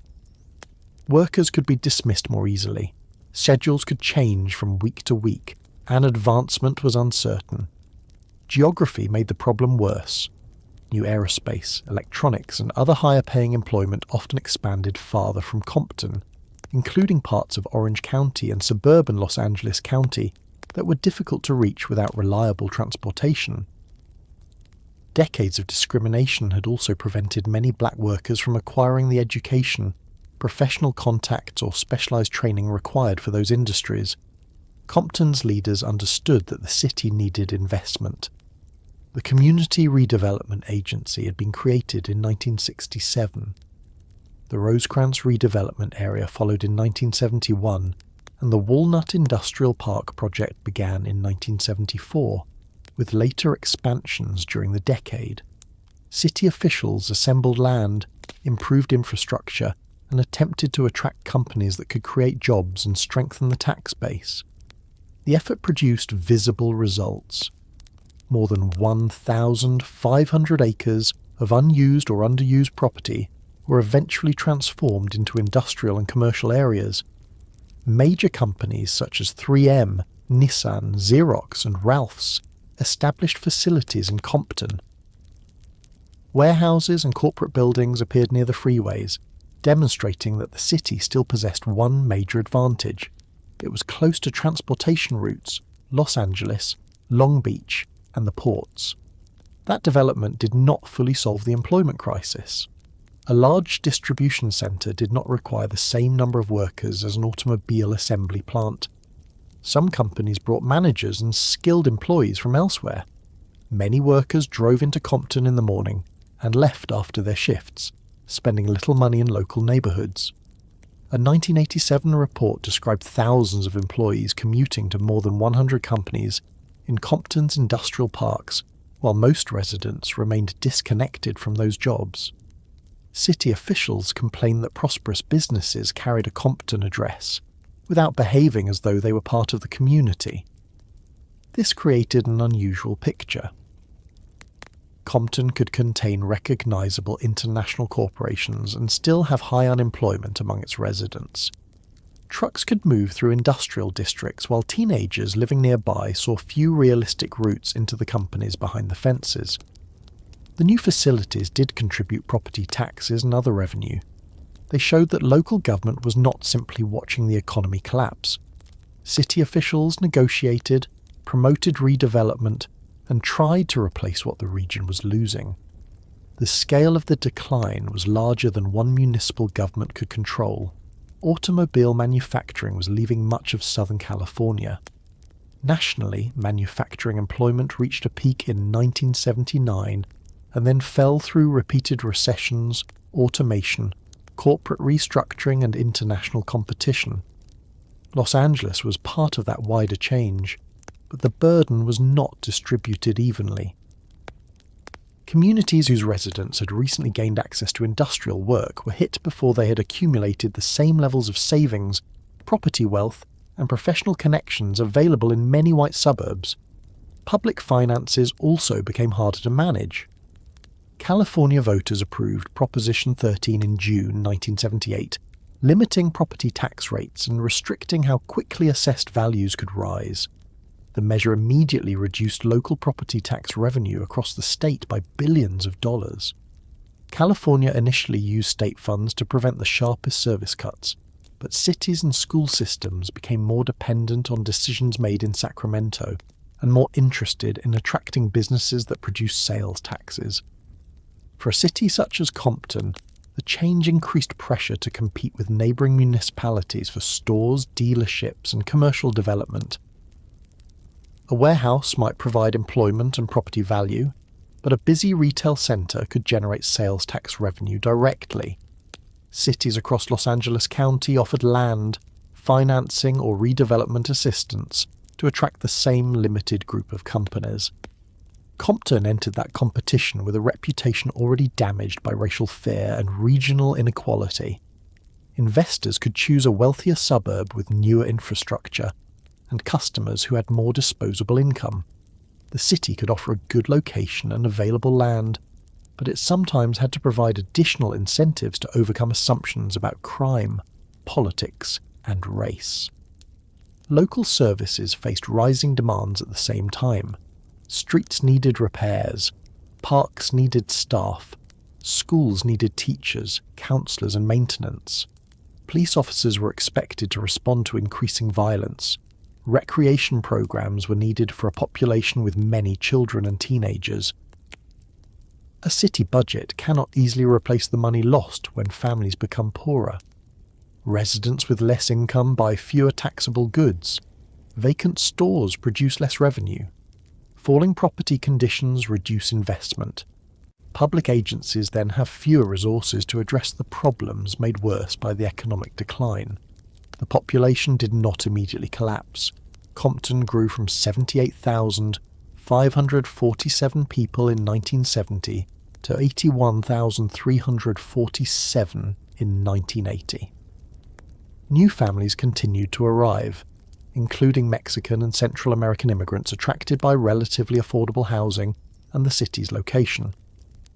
By the middle of the 1980s, estimates described Compton as approximately 77% black and 22% Hispanic, with a median age of only 24.3. It was a dense city filled with young people at the same time that stable entry-level employment was becoming less available. Demographic change brought new businesses, churches, food, language, and family networks. It also created tension in some neighbourhoods. Black residents who had fought to enter Compton and gain political control sometimes felt that the city they had built was changing again. Latino families encountered discrimination and entered schools and housing markets already under pressure. Employers sometimes preferred immigrant labour because workers could be paid less or were less likely to organise. The conflict was never as simple as one community replacing another. Black and Latino residents often lived on the same blocks, worked in the same low-wage industries, attended the same schools, and faced many of the same public problems. They also competed for jobs, housing, political representation, and respect. Adults could respond through elections, churches, unions, and neighbourhood organisations. Young people often organised themselves through the street. Youth groups had existed in Los Angeles long before the factory closures. Mexican-American neighbourhood gangs dated back decades, and black youth groups had formed in response to racial attacks, segregated neighbourhoods, and local rivalries. The Crips began developing in South Los Angeles near the end of the 1960s. Groups that later became associated with the Bloods formed partly in resistance to Crip expansion. Economic decline did not invent these organisations. It changed the environment in which they operated. A gang offered things that the weakened labour market and public institutions did not always provide. It offered identity, protection, recognition, companionship, and a position inside a local hierarchy. For a boy who felt unnoticed at school and saw no clear place in the formal economy, being known on the block could feel important. The cost of that belonging was high. Membership created enemies. A person inherited disputes he had not started. A fight at a school, party, or park could become a conflict between neighbourhoods. The need to defend a reputation made withdrawal difficult because walking away could be interpreted as weakness. Federal research conducted during the 1970s found that youth gangs in major American cities were becoming more heavily armed. Conflicts once fought with fists, knives, or improvised weapons increasingly involved handguns. The same research found gangs asserting control over schools, parks, and other public spaces, intimidating both residents and other young people. The spread of firearms changed the consequences of ordinary teenage behaviour. Two boys could insult one another and produce a bruising fight. If one carried a gun, the same argument could produce a funeral, that death could then require retaliation. The retaliation created another victim, whose friends and relatives felt a new obligation to respond. A dispute could continue after everyone involved in the original argument had forgotten how it began. Parents adapted their routines. They told children which streets to avoid. They asked who would be at a party. They worried about clothing colours, bus stops, and the walk home from school. Some mothers called from work to make sure their children had reached the house. Older siblings escorted younger ones across boundaries that would have been meaningless to outsiders. Businesses changed too. Shop owners installed bars, stronger locks, and protective glass. Customers avoided commercial areas after dark. A restaurant that lost evening business might reduce staff or close, leaving another vacant building and fewer legal jobs for teenagers. Police responded with more patrols, gang intelligence, and aggressive stops. Officers faced real armed violence, but broad enforcement practices often treated ordinary black and Latino youths as potential gang members. A teenager could fear a rival gang and distrust the police at the same time. That position made cooperation difficult. Residents wanted protection from shootings but did not always believe officers would treat them fairly. Witnesses worried about retaliation. Young people who were repeatedly stopped and searched could begin to see the police as another hostile group exercising control over the neighbourhood. The relationship between economic decline and street violence was not mechanical. A closed factory did not directly cause a shooting. The connection passed through families, schools, public services, expectations, and time. A father lost his job. Household income fell. The family moved or split apart. A teenager spent more time outside. A recreation program lost funding. An older gang member offered protection or money. A weapon became available. A minor conflict became permanent. Every step involved decisions. Every step could have ended differently. When thousands of families passed through similar pressures, the overall character of the streets changed. The houses themselves still looked familiar. Many lawns remained cared for. Churches remained full on Sundays. Students continued graduating from high school. Compton College continued educating residents. Civic groups, coaches, and parents worked to keep young people safe. The city had not become a place without order. It had become a place where different forms of order operated at the same time. The city government controlled laws and services. Families controlled what they could inside their homes. Churches and schools provided rules of their own. On certain blocks, however, gangs increasingly controlled movement, reputation, and personal safety. The older generation had fought for the right to purchase homes and hold public office. Many of their children grew up in a city where those victories did not seem to produce the economic security they had been promised. They could see industrial buildings from the freeway. They could see corporate names on warehouses. They could also see adults searching for work, stores closing, and police cars moving slowly past groups of young men. By the early 1980s, Compton had not yet reached the period that would make its name famous around the world. Crack cocaine had not yet transformed the drug market. The city's homicide totals had not yet reached their later peaks. NWA had not released a record. The structure was already taking shape. Stable work had become less available. City resources were strained. Black and Latino youths were growing up inside neighborhoods divided by gang identity. Firearms were making those divisions more deadly. The Crips and the Bloods were no longer small local groups that adults could dismiss as a passing youth problem. Their names were spreading across Compton, and a generation was learning that the street on which a person lived could determine who considered him a friend, who considered him an enemy, and whether he reached home safely. The names were spreading across Compton, but they did not begin as the two organised armies that later news reports described. There was no single Crip headquarters, no central blood leadership, and no clear moment when every neighbourhood agreed to follow the same rules. What developed across South Los Angeles and Compton during the late 1960s and early 1970s was much less orderly. Small groups of teenagers adopted names, defended blocks, fought at schools and parties, formed alliances and broke them. Some groups disappeared within a year. Others divided into several new groups. A few survived long enough for their names to become part of the city's geography. To understand how that happened, it helps to begin before the words Crip and Blood carried any meaning. Black youth groups had existed in Los Angeles for decades. During the 1930s, 1940s and 1950s, many were built around families, neighbourhoods, car clubs, schools, sports, dances and groups of friends who spent time together.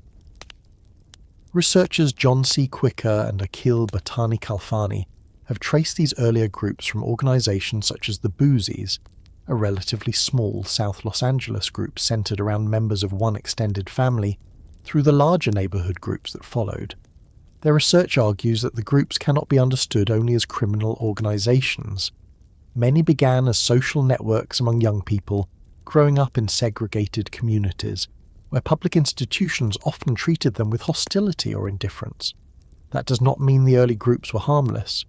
Members fought rivals, stole cars, committed robberies, and sometimes attacked people who had no involvement in neighbourhood disputes. A group formed for friendship or protection could also intimidate other teenagers. The same young man could attend a school dance on Friday, play football on Saturday, and take part in a street fight on Sunday. The difference was scale. Most of the earlier groups remained tied to a limited neighbourhood. Their members knew one another directly. Rivalries might involve a nearby school, a particular park, or a fight that began at a party. The identity did not automatically extend across dozens of communities. Los Angeles gave those groups room to multiply. The city and surrounding county was spread across a vast area divided by freeways, rail lines, commercial roads, and municipal borders. Black families were concentrated in particular neighbourhoods by housing discrimination, but those neighbourhoods were not arranged as one continuous community. A young person's world could be defined by a few streets, a school, and the bus route connecting them. Compton intensified that local attachment because it was small and densely divided. A boy could walk from one claimed neighbourhood into another without realising that he had crossed a boundary. Adults saw a continuous row of houses. Teenagers might see several different territories. The political changes of the 1960s added another influence.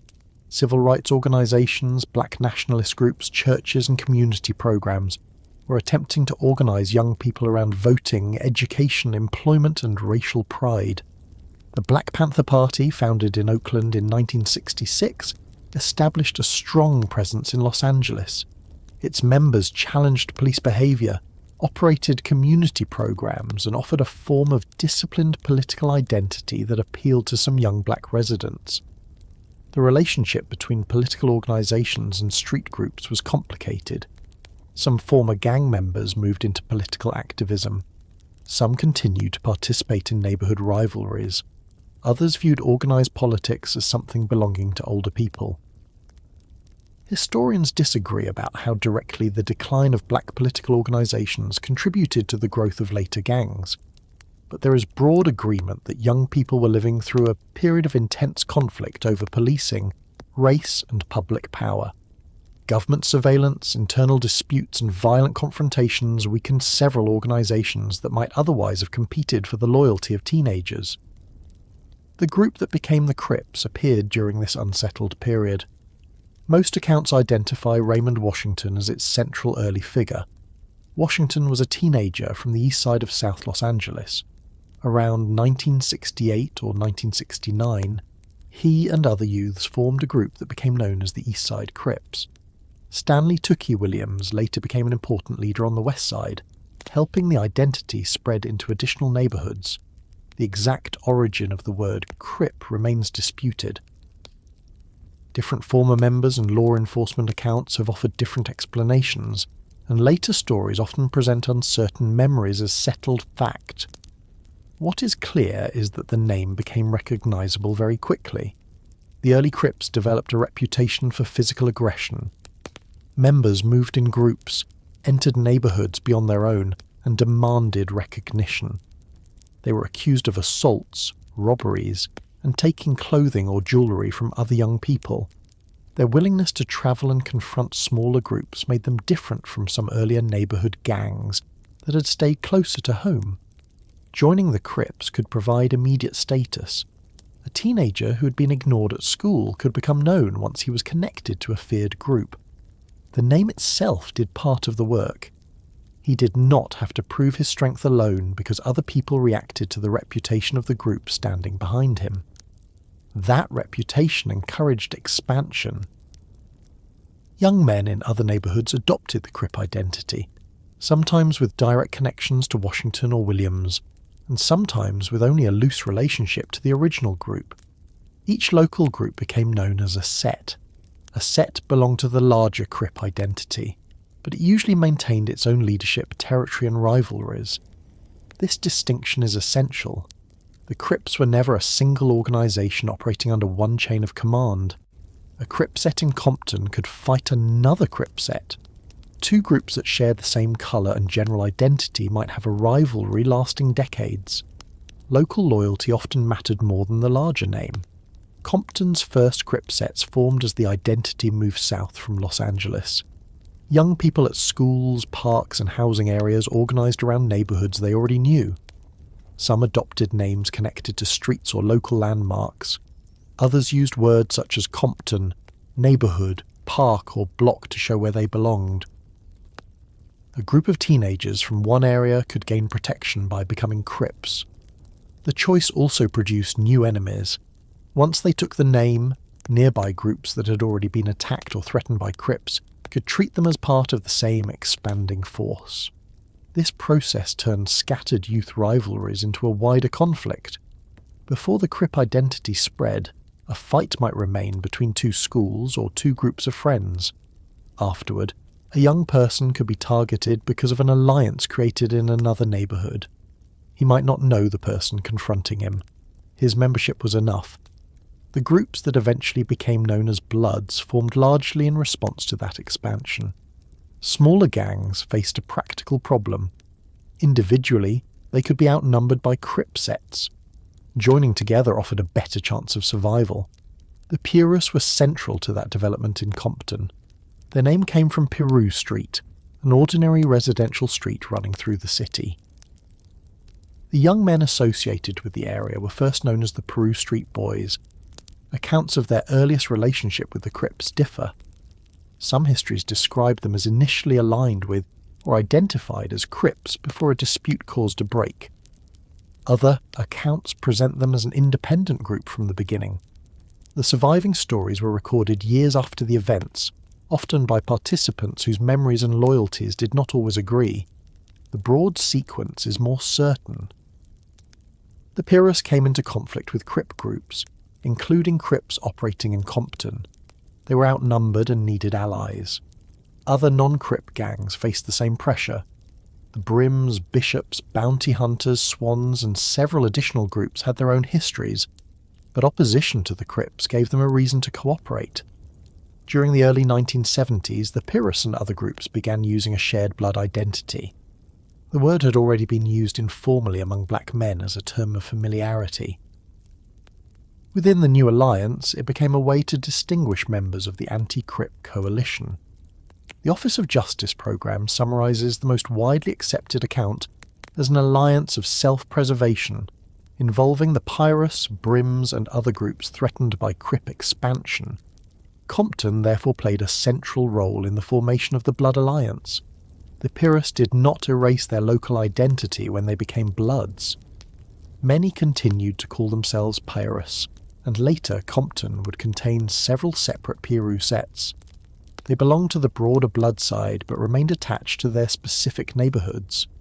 As with the Crips, there was no single Blood government. The alliance joined local groups under a common opposition, but it did not eliminate internal disagreements. Blood sets sometimes fought one another. Piru groups could develop rivalries with other Pirus. Personal disputes, drug debts, and old killings could become more important than the general Crip blood division. The red and blue colours associated with the two sides became more recognisable over time. They were useful because clothing could communicate affiliation without a conversation. A bandana, shoelace, hat, or jacket could identify a person from a distance. The system was never completely consistent. Not every member wore a colour every day. Sets also used local symbols, professional sports clothing, numbers, and altered spellings. Police and journalists often presented red and blue as if the colours explained the entire gang structure. Residents knew it was more complicated. A blue shirt could be ordinary clothing. A red cap could have no gang meaning. Context mattered. The person wearing it, the street, the way it was worn, and the people standing nearby. For parents, this created a new category of worry. Clothing had to be judged not only by price or school rules, but by how it might be interpreted several blocks away. A mother could buy a child a jacket and later learn that its colour or team logo carried a meaning she had never intended. Schools became major points of recruitment and conflict. Students from several neighbourhoods entered the same campuses, bringing rivalries with them. Federal gang research from the mid-1970s found that youth groups were increasingly active in school cafeterias, playgrounds and hallways. Some controlled particular spaces, demanded money or challenged students from opposing neighbourhoods. Researchers also observed that gangs of the period were more likely than earlier groups to use firearms. A teenager did not always have to join voluntarily to become involved. Where he lived could lead other students to assume an affiliation. If his older brother belonged to a set, the same identity might be placed on him. If he spent time with friends who were members, rivals might treat him as one whether he had formally joined or not. That pressure narrowed his choices. Refusing gang membership did not guarantee neutrality.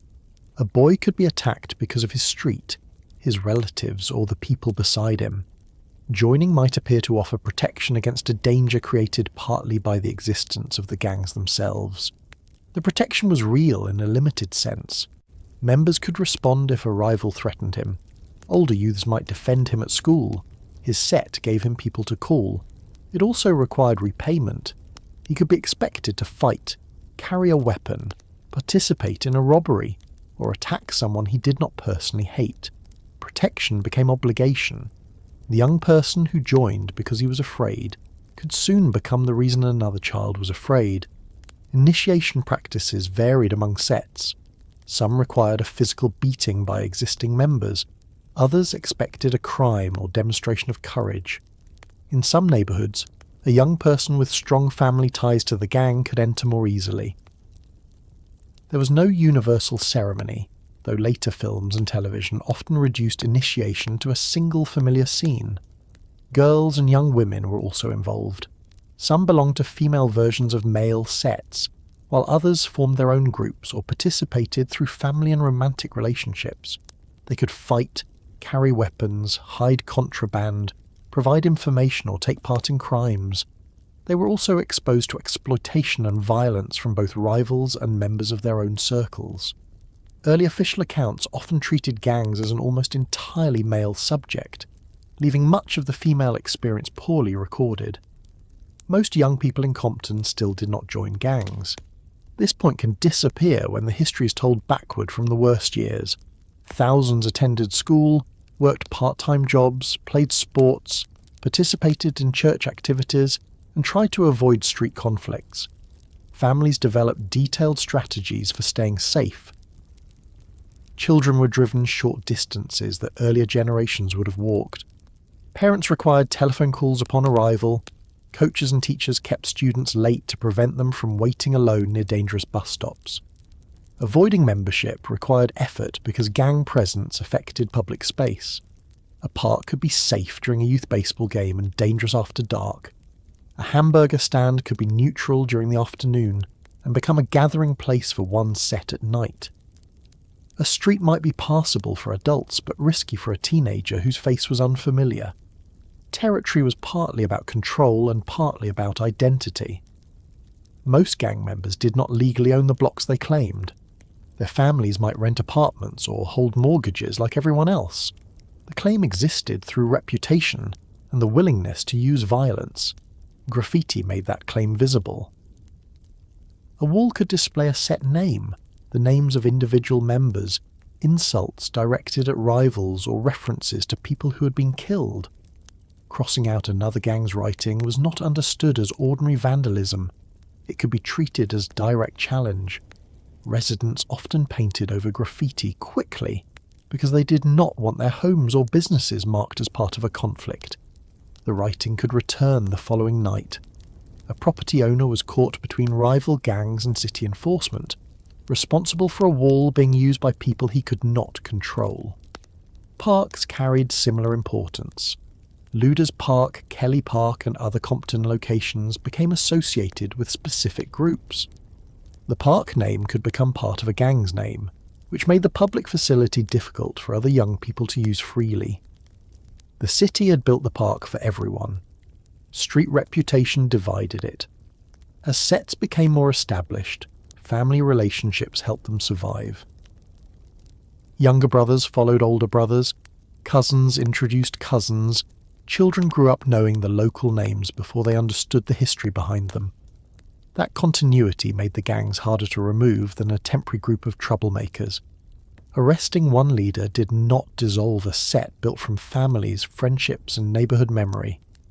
A member could be sent to juvenile custody or prison, while the people he knew remained on the same streets. Correctional institutions spread identities farther. Young men from different neighborhoods met in juvenile halls, county jails, and state prisons. They formed alliances for protection, carried rivalries into custody, and returned home with new contacts. Police pressure could weaken a local set, but incarceration could also connect it to a broader network. Law enforcement increasingly developed special units and intelligence systems to track these groups. Officers photographed members, recorded nicknames, studied graffiti and listed associations. Gang designations became important in investigations because retaliation often involved suspects and victims who had little personal relationship beyond their group identities. Research examining Los Angeles violence between 1978 and 1982 found that gang incidents tended to involve younger participants, more people, public locations, vehicles, firearms, and strong fears of retaliation. Victims and suspects often did not know each other well. The conflict connected them before they met. That pattern explains why gang killings could be especially difficult to stop.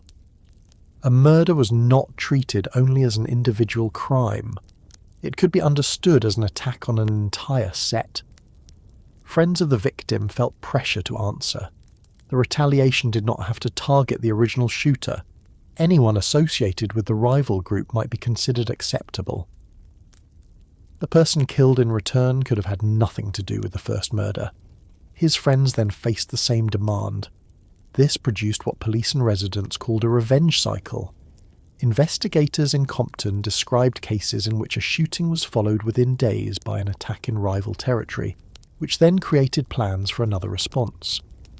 In one documented sequence from 1986, the killing of a teenager near Kelly Park was followed by a shooting near Luders Park in which an apparently uninvolved man was killed and several people were wounded.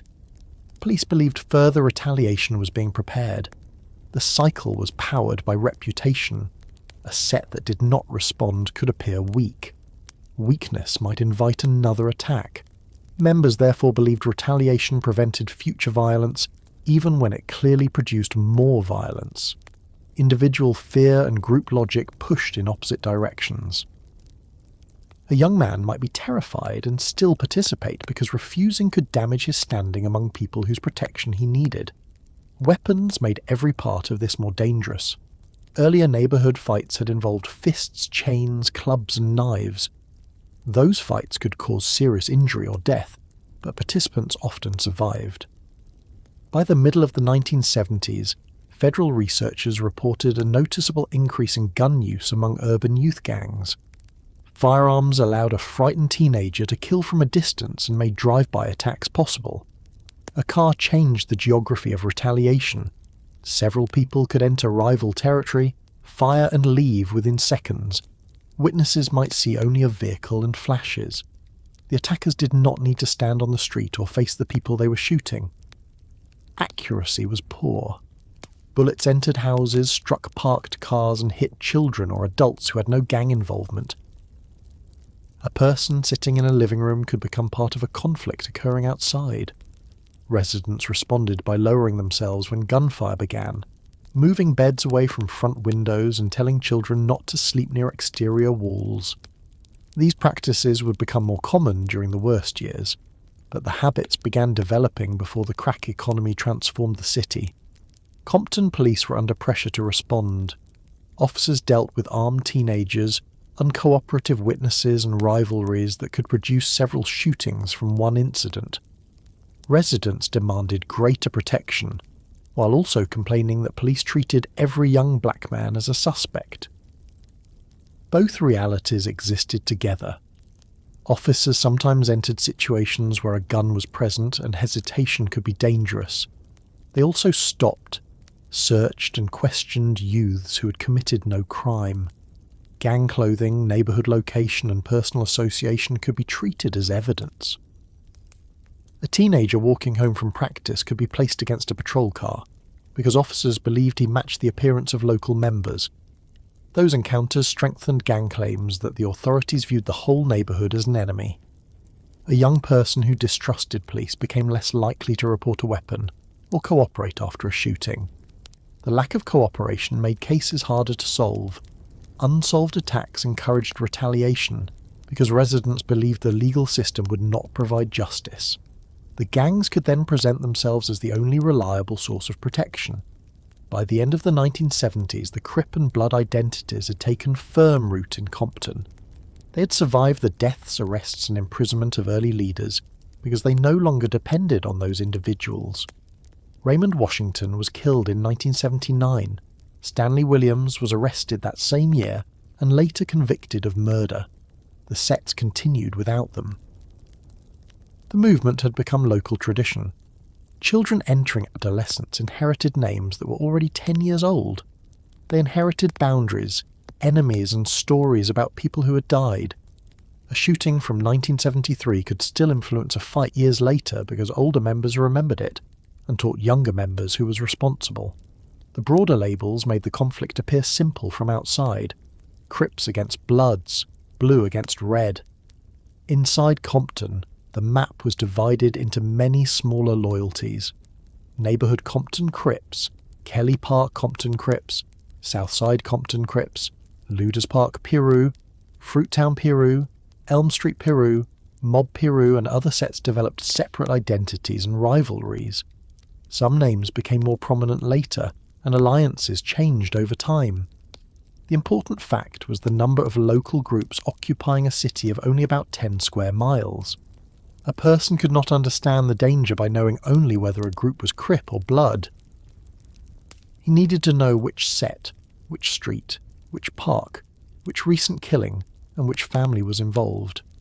That knowledge was passed informally. Teenagers learned it through older siblings and friends. Parents learned enough to plan safe routes.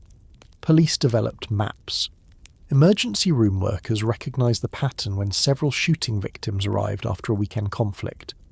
The city still contained ordinary suburban life. Lawns were cut. Families attended graduations. People lined up at grocery stores and drove to work.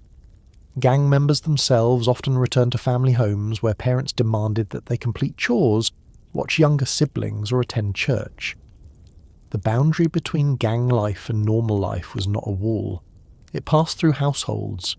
One brother might be a member while another avoided the streets.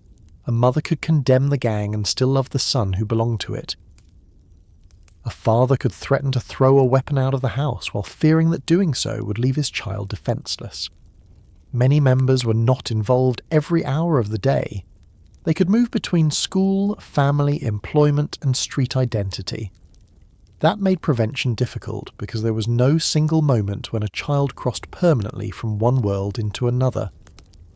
Compton's economic decline gave the gangs more room to hold young people, but money had not yet become their main public purpose. During the 1970s, identity, territory, protection, and retaliation remained central. Members committed robberies and sold drugs, but most sets were not yet operating the highly profitable cocaine markets that would emerge in the following decade. That distinction would soon disappear. Powder cocaine had circulated in Los Angeles for years, usually at prices that kept it associated with wealthier users. Heroin and other drugs were already damaging communities. In the early 1980s, a cheaper smokable form of cocaine began entering street markets. It could be sold in small amounts, produced intense effects, and generated cash at a speed that neighborhood gangs had never experienced. The gangs were already present when that market arrived. They already controlled blocks, knew who could be trusted, possessed weapons, and had networks extending through jails and prisons. They had young recruits willing to take risks and older members capable of organizing sales. Crack cocaine did not create the Crips and Bloods. It entered a city where the structure needed to distribute it had been developing for more than a decade, and once that money reached the streets, old rivalries that had been dangerous were about to become much more heavily armed. By the early 1980s, cocaine was already common in Los Angeles, but most people associated it with wealthy users, private parties, and expensive powder sold in small bags. Smoking cocaine required a process known as freebasing, which involved chemicals, equipment, and a serious risk of fire. Crack changed that. Dealers could convert powder cocaine into small hard pieces that could be smoked without the same complicated preparation. The drug reached the brain rapidly and produced an intense effect that faded quickly, encouraging some users to seek another dose within minutes. Small pieces could be sold for amounts that people with little money could afford. A drug once connected in the public imagination with celebrities and wealthy professionals was now available on street corners in working-class neighborhoods. The first Los Angeles rock markets appeared before most of the country understood what crack was. Drug investigators documented rock cocaine in the region by the early 1980s. Sales expanded sharply between 1983 and 1985, and houses were converted into fortified retail locations where customers could buy small amounts throughout the day and night. Doors and windows were reinforced. Lookouts watched approaching cars. Beepers and coded messages helped sellers communicate. Some locations operated like small businesses, with separate people handling supply, money, security, and street sales. Compton was prepared for the market in ways that no city government would have chosen. It had a young population, high unemployment, established drug sellers, numerous gang sets, easy access to major roads, and a growing number of residents who felt excluded from the legal economy. A teenager could stand outside a warehouse employing people from another city and still be unable to find a summer job.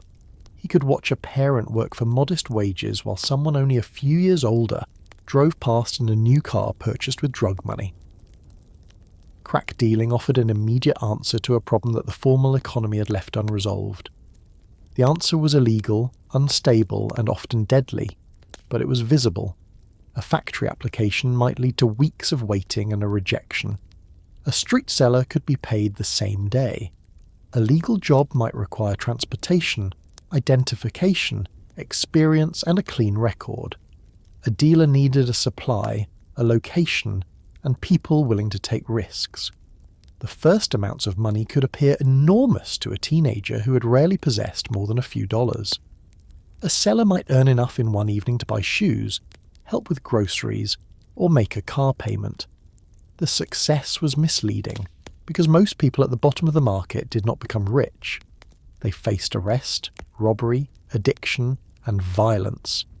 The larger profits usually moved toward suppliers and experienced dealers who controlled access to cocaine. For a young person watching from the sidewalk, the dangers could seem distant while the cash was directly in front of him. The market was not controlled by one gang one dealer, or one conspiracy. Later stories often describe Los Angeles crack distribution as though a single organization had created the epidemic and directed it from above. Research into the early years found something more disorderly. Sales were highly decentralized. Independent dealers, families, small crews and gang members all participated. A National Institute of Justice study examining the period from 1983 to 1985 found a dramatic increase in crack sales, but concluded that regular drug dealers, rather than street gangs as unified organizations, controlled most of the early market. That distinction did not make the situation safer. A centralized organization might attempt to limit competition within a territory. A decentralized market allowed almost anyone with access to cocaine to enter. Two sellers could operate on the same block without recognizing the same authority. A customer might owe money to several dealers. A supplier could change partners without warning.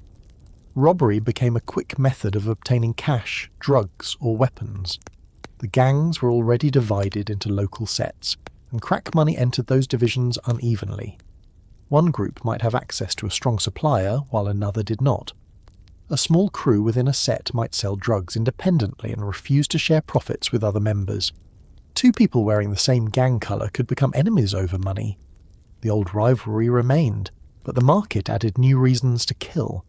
Before crack, a dispute might begin with an insult, a fight at school, or a crossing into another neighbourhood. During the crack years, the argument could involve thousands of dollars, missing drugs or a location that produced money every hour. Territory no longer represented only pride. A corner, apartment or house could be a source of income. Someone attempting to take that location threatened both reputation and profit. Dealers needed weapons because they possessed products and cash that could not be protected through the legal system. A store owner could call the police after a robbery. A crack dealer could not report that someone had stolen a package of cocaine. He had to accept the loss or respond himself. A firearm became a form of insurance. Once one seller carried a gun, rivals had a reason to carry stronger weapons. Young lookouts and street sellers also armed themselves because they were the people most visible to police and robbers. Guns moved through theft, private sales, false buyers and dealers willing to ignore the law. A later study of thousands of crime guns recovered in the Los Angeles area found that a relatively small number of corrupt licensed dealers, unlicensed sellers and straw purchasers helped move large quantities of weapons into illegal markets. The weapons were not limited to small revolvers. Semi-automatic pistols became more common, along with shotguns and compact weapons capable of firing many rounds quickly. Public discussion often called every unfamiliar weapon a machine gun, even when the firearm was semi-automatic. But the practical change was real. A shooter could fire repeatedly without pausing to reload after a few rounds. Drive-by shootings became more lethal. Several people could enter a car, approach a rival neighbourhood and fire toward a group standing outside. The attackers often aimed poorly, especially when frightened, moving or shooting in darkness. Bullets struck houses, cars and people who had no connection to the conflict. A family inside a house could hear the engine slow before the shots began. Adults learned to push children toward the floor. Some moved beds away from street-facing windows. Others stopped using front rooms at night. A birthday gathering, barbecue or conversation in a driveway could attract gunfire because several young men were visible together. The victim did not have to be the intended target. A child riding in a car, a grandmother looking through a window, or a worker returning from a late shift could be hit by a bullet fired at someone else. Those deaths changed neighbourhood behaviour. People stayed indoors earlier. Witnesses avoided windows after hearing gunfire. Residents became cautious about giving information because the shooter or his relatives might live nearby.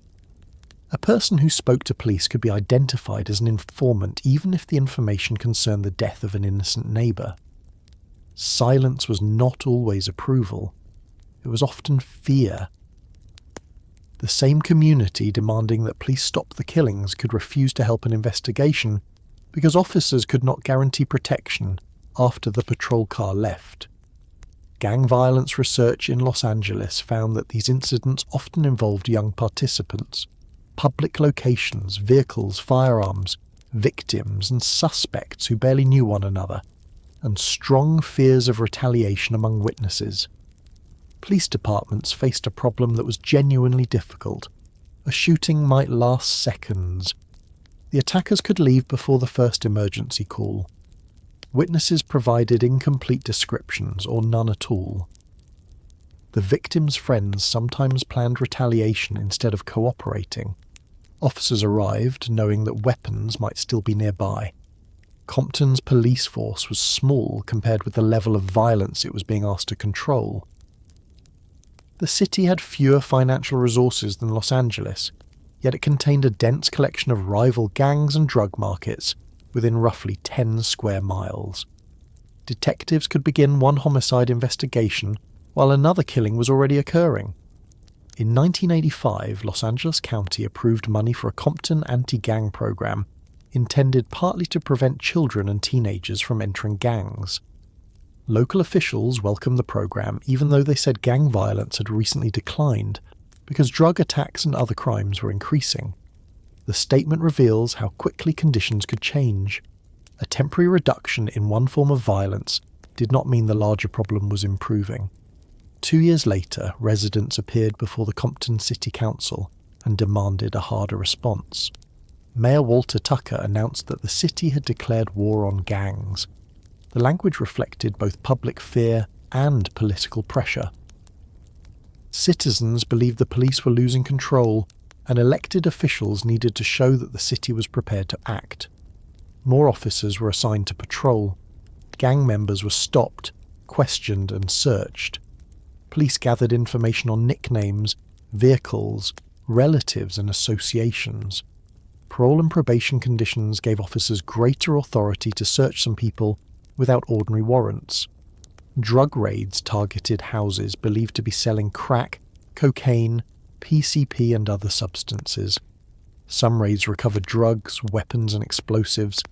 A coordinated 2-day operation in 1985 produced more than 100 arrests across Los Angeles and nearby communities, including locations in Compton and Linwood. Such operations gave officials evidence that enforcement was producing results. They also showed how many agencies were now involved: city police, sheriff's deputies, federal investigators, narcotics teams, and prosecutors.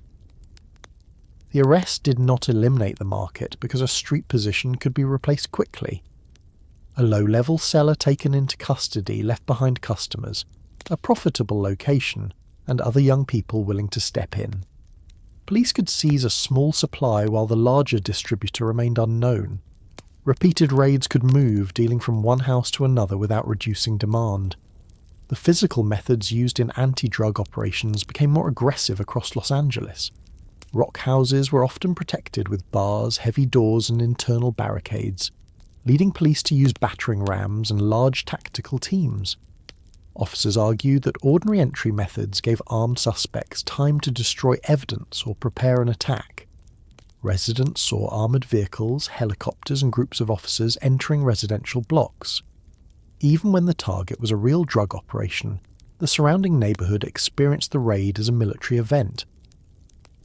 Los Angeles Police Chief Daryl Gates became one of the country's most recognisable advocates of aggressive gang and drug enforcement.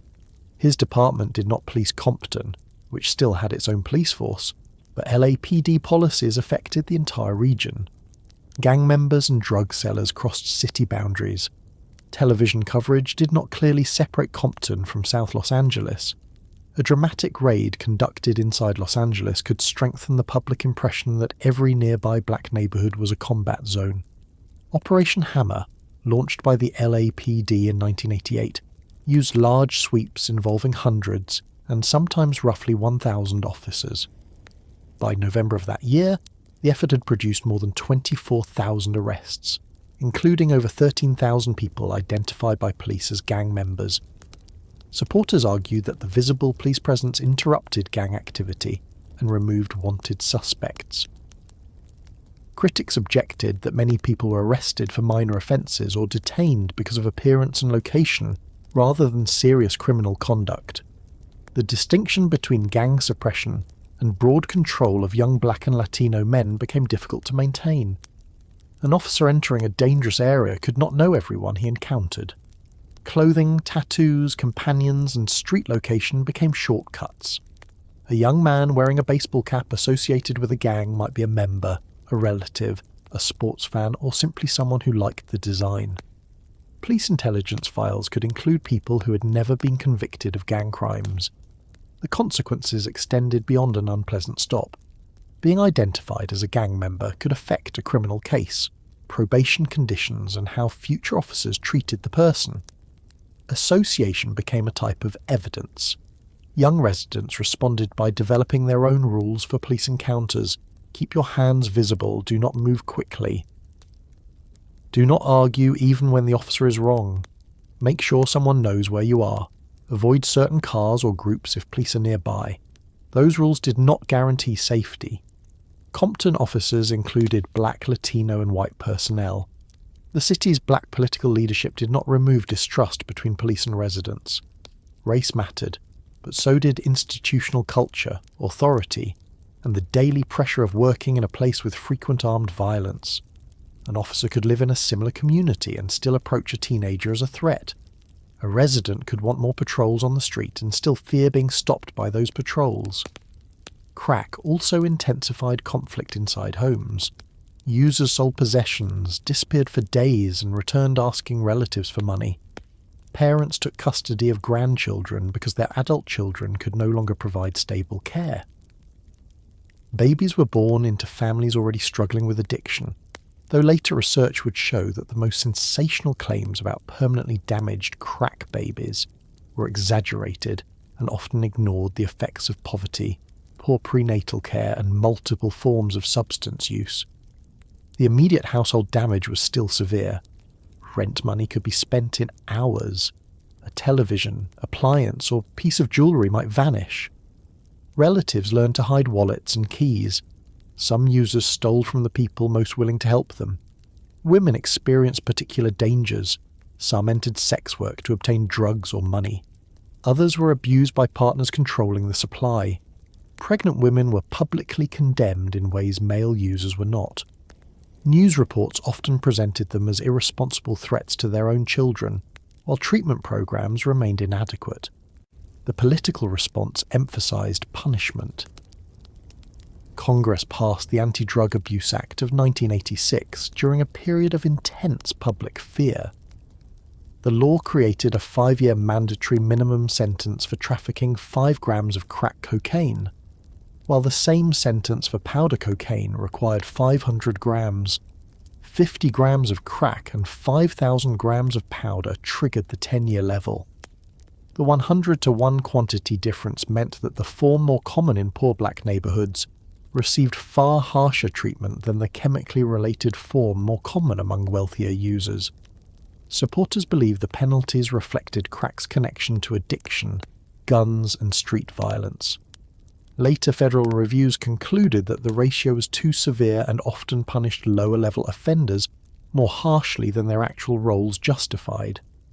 The Sentencing Commission repeatedly recommended changing it, but the structure shaped federal prosecutions for decades. In Compton, the war on drugs meant that a generation experienced the state most directly through police stops, courtrooms, probation offices, and prisons. A prison sentence removed a dealer from the street, but it also removed a parent, sibling, or income from a household. Children grew up visiting relatives through glass or waiting for collect telephone calls. A person returning after years in custody faced difficulty finding legal work, especially with a felony record. Imprisonment sometimes strengthened gang networks.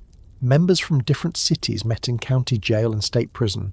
They exchanged contacts, settled disputes, formed new alliances, and carried prison politics back to the streets. Enforcement disrupted local groups while also connecting them to wider systems. The violence continued to rise. Compton recorded 46 gang-related homicides in 1987. more than any single LAPD division or sheriff's station included in a regional count. The figure fell to 26 in 1988 after several violent gang members were jailed. But overall homicide remained extremely high because not every killing was officially classified as gang-related. 82 people were killed in the city in 1988. To understand the scale, Compton had fewer than 100,000 residents. Washington, D.C., frequently described in the national press as the murder capital, recorded a homicide rate of about 58 per 100,000 residents in 1988. Compton's total of 82 killings in a population slightly below 100,000 produced a higher rate. In April 1989, a Los Angeles Times report noted that the city had experienced a rare period of 25 days without a homicide before 3 men were killed in a single night. 25 days without a murder had become unusual enough to notice. That fact tells us more than a dramatic description could. Homicide detectives did not wait for long periods between cases. Families understood that the next killing was likely to arrive. A quiet week did not create confidence because previous pauses had always ended. In 1989, Compton recorded 84 homicides, a 10-year high. The following year brought 78 killings, the first decline in 6 years, but still a severe level of violence for a city of its size. Police officials credited increased patrols and departmental reorganization for part of the reduction. Numbers cannot show what repeated killing does to social life. A funeral became a place where another attack might occur. Friends of a victim attended while watching the entrance and parking lot. Families chose burial clothing associated with no gang colour. Churches attempted to bring rival groups into the same building without allowing arguments to begin. Memorial shirts and graffiti kept the name of the dead person visible. Anniversaries could renew anger.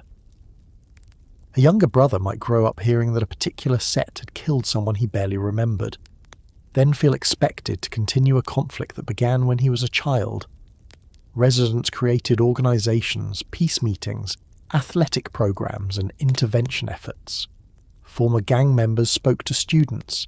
Mothers who had lost children appeared before city councils. Churches offered food, counselling, and places where rivals could meet. Some interventions stopped specific attacks. They rarely received the attention given to a shooting because prevention is difficult to photograph.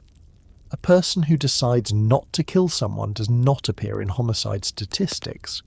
The national audience saw the arrests, weapons, and body bags. Television news increasingly used aerial images of police activity. Helicopter footage showed houses surrounded by officers, suspects lying on pavement, and crowds behind yellow tape.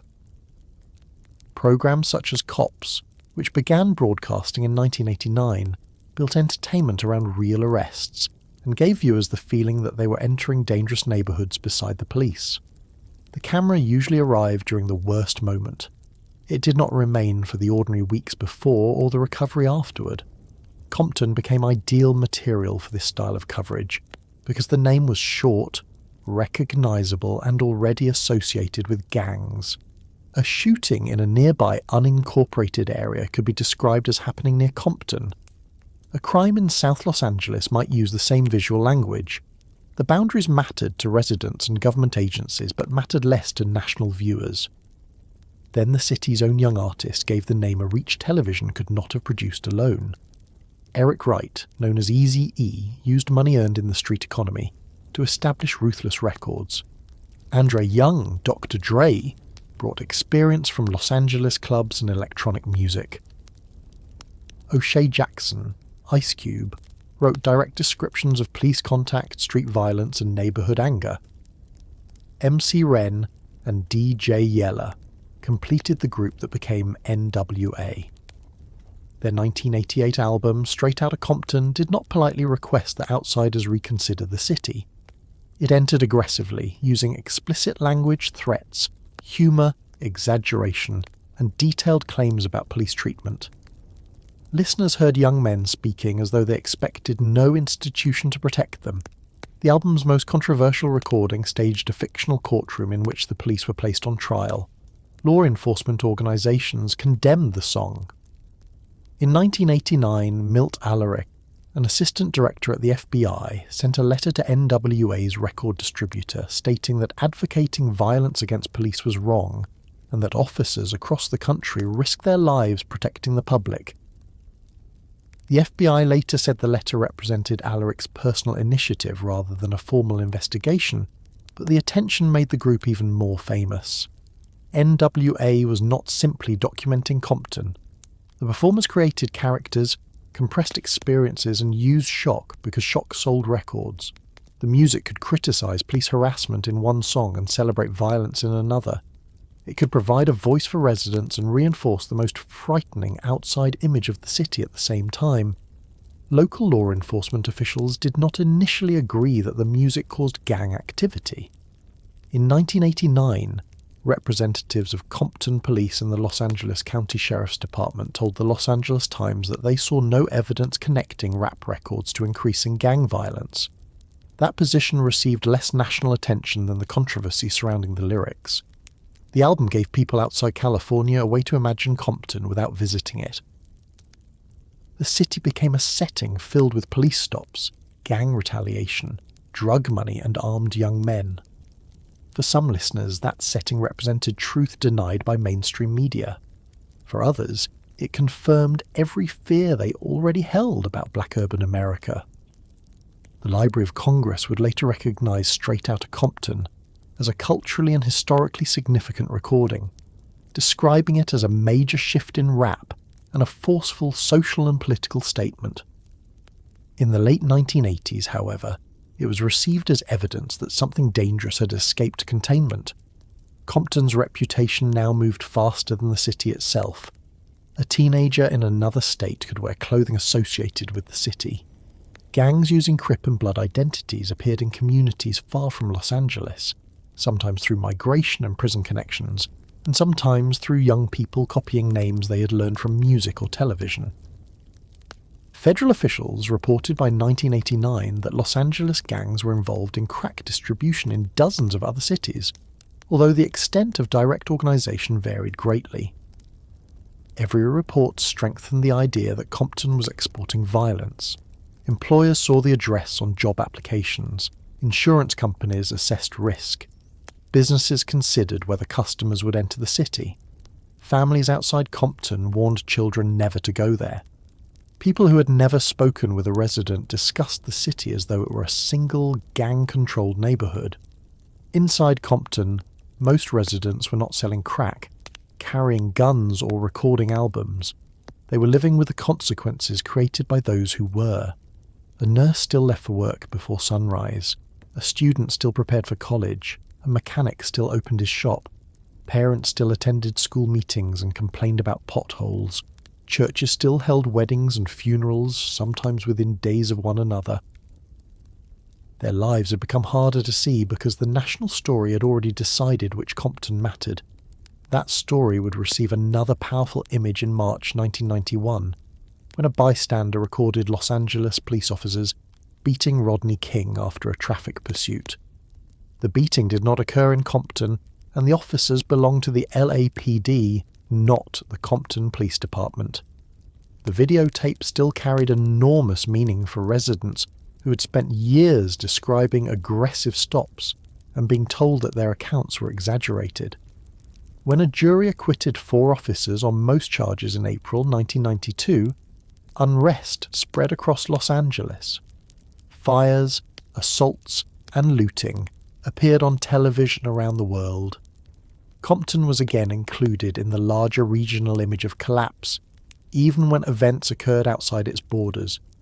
The riot footage, the crack houses, the homicide totals, the gang colours, the police sweeps, and the music now formed one national picture.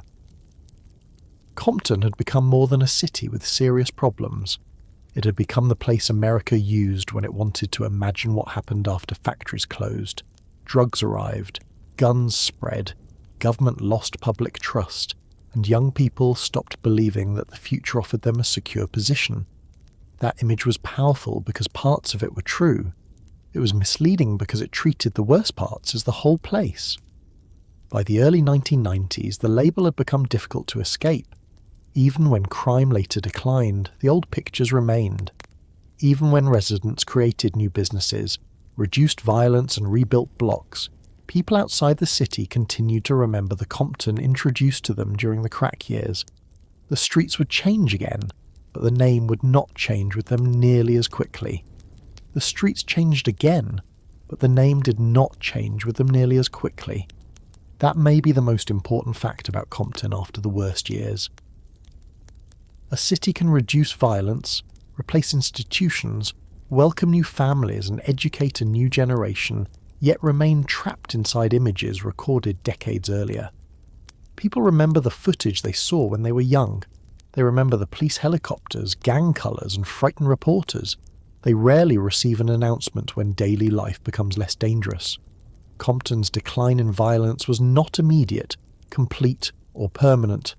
The city did not reach one turning point and move steadily towards safety. Some years improved, followed by sudden reversals. Peace agreements reduced killings for a time.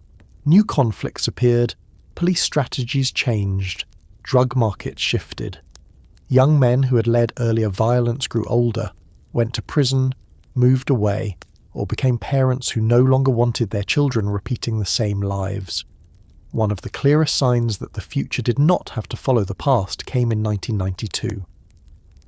Shortly before the Los Angeles uprising, members of several Crip and Blood gangs in Watts negotiated a ceasefire.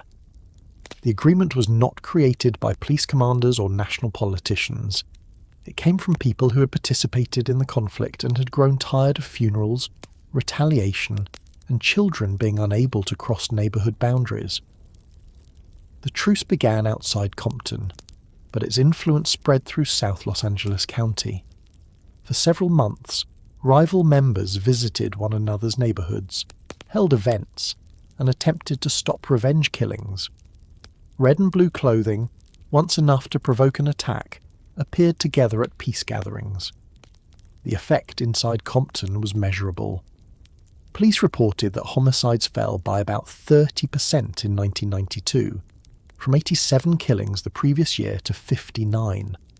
Gang-related homicides declined from 30 to 19, and most of the 1992 gang killings occurred before the ceasefire began. Officers who had spent years investigating retaliation credited the truce with saving lives. The agreement did not solve the economic conditions beneath the violence. It did not provide jobs, repair schools, or remove the drug market. Some participants continued committing crimes unrelated to gang rivalry. Personal disputes and old loyalties remained. By the following year, Compton detectives believed parts of the peace had begun to collapse. The decline in killings during 1992 still proved something important. Violence was not an unchangeable feature of the population. When people decided that retaliation was no longer required, the number of deaths fell. That lesson was easy to overlook because the violence returned. Compton recorded 90 homicides in 1994 and 82 in 1995. The totals then began falling more consistently: 75 in 1996, 68 in 1997, and 49 in 1998. There were 55 killings in 1999 and 47 in 2000. These were still severe numbers for a city of fewer than 100,000 residents, but they were far below the peaks of the late 1980s and middle 1990s. Several changes were happening at the same time. The crack market was no longer new. Open sales remained, but dealers and police had adapted to one another. Some of the most violent participants had been killed or imprisoned. The national economy improved during the second half of the 1990s. Gang intervention workers, ministers, parents, and former members continued trying to prevent individual conflicts from becoming larger wars. There is no single explanation for the national decline in violent crime during those years. Researchers have debated the influence of policing, incarceration, economic conditions, demographic change, and the shrinking crack market. In Compton, the decline probably resulted from several of those forces acting together. Residents did not experience the change as an academic argument. They experienced it through smaller decisions, A parent allowed a teenager to walk to a friend's home. A family stayed outside after dark. A store remained open later. Children used a park that adults had previously avoided. Someone wore a shirt without first asking which gang might claim its colour. These freedoms could disappear after one shooting. A peace that existed across several blocks might not extend to the next neighbourhood. A young person could still be killed because of a mistaken identity, family connection, or dispute that began before he was born. Compton was safer than it had been at its worst, but it was not free of fear. The police department was also approaching the end of its own history. Compton had maintained a municipal police force for decades. By the late 1990s, the department faced criticism from several directions. Residents complained about violence and slow responses. Officers argued that they lacked adequate staff and equipment. City leaders faced financial problems and political conflict. The relationship between elected officials and the police union became increasingly hostile. In July 2000, the Compton City Council voted to disband the department and contract with the Los Angeles County Sheriff's Department. Supporters said the city could obtain more personnel and specialized services for less money. Opponents believed the council had acted without sufficient public approval and feared that a county agency would be less accountable to local residents. Some accused the city leadership of using the decision to settle political disputes with the police union. The transfer became official in September 2000. The new arrangement provided 175 sheriff's personnel, including 102 deputies and 24 sergeants, compared with a city police force of 113 officers. 77 deputies were assigned exclusively within Compton, while others served nearby unincorporated areas.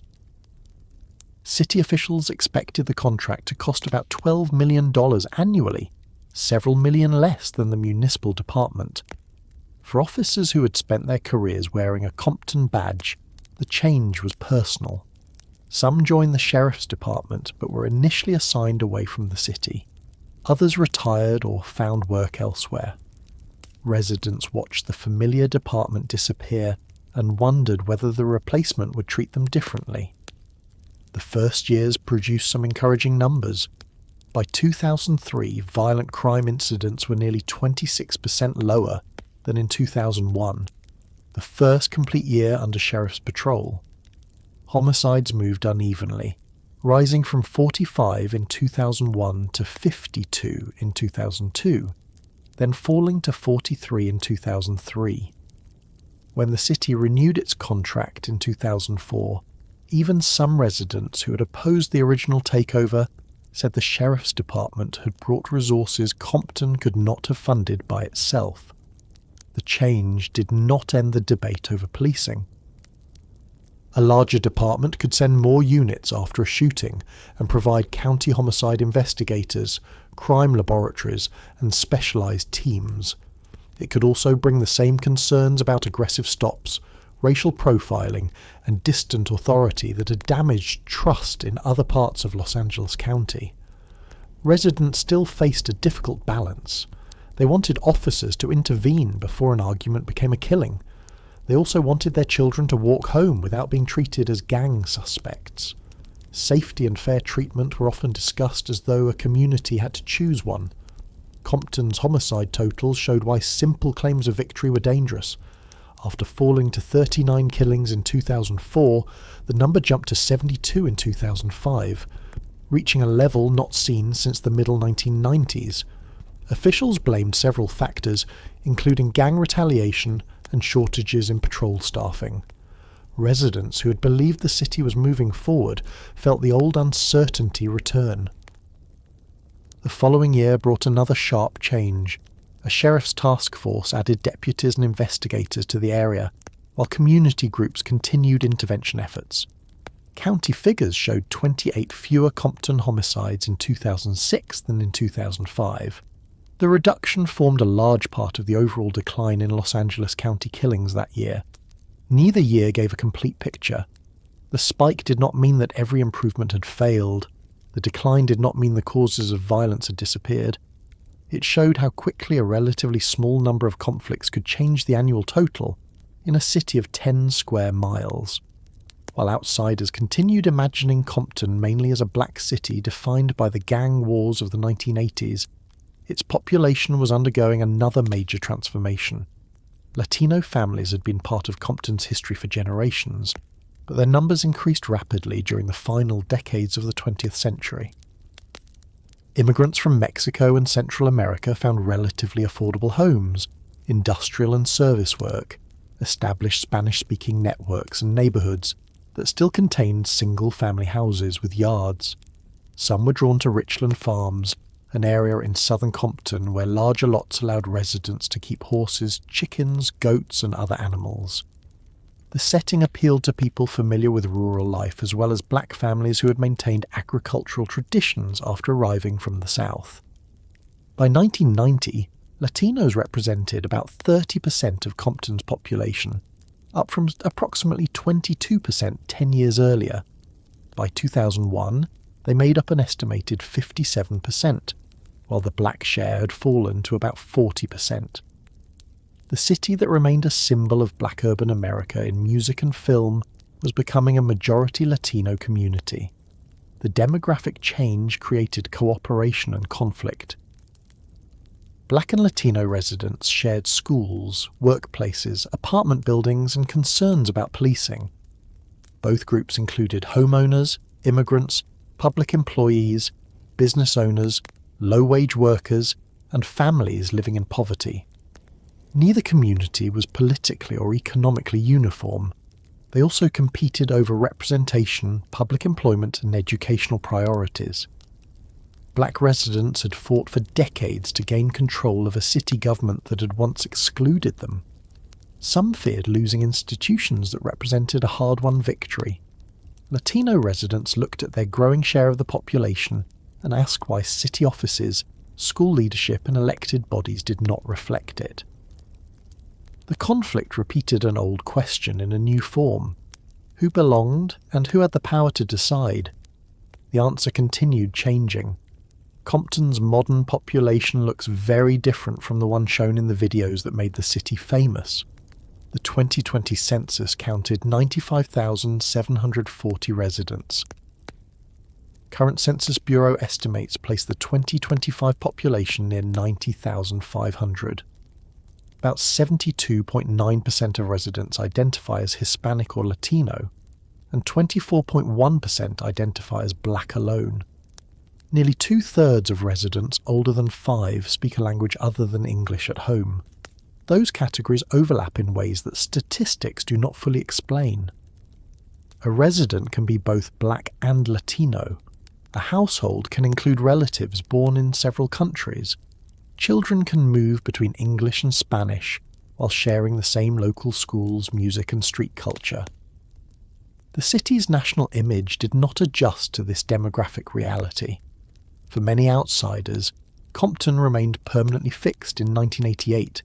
Young black men, blue or red clothing, police lights and rap lyrics. That frozen image had consequences. A Compton address could influence how an employer viewed an applicant. A company deciding where to invest might remember a crime documentary rather than current conditions.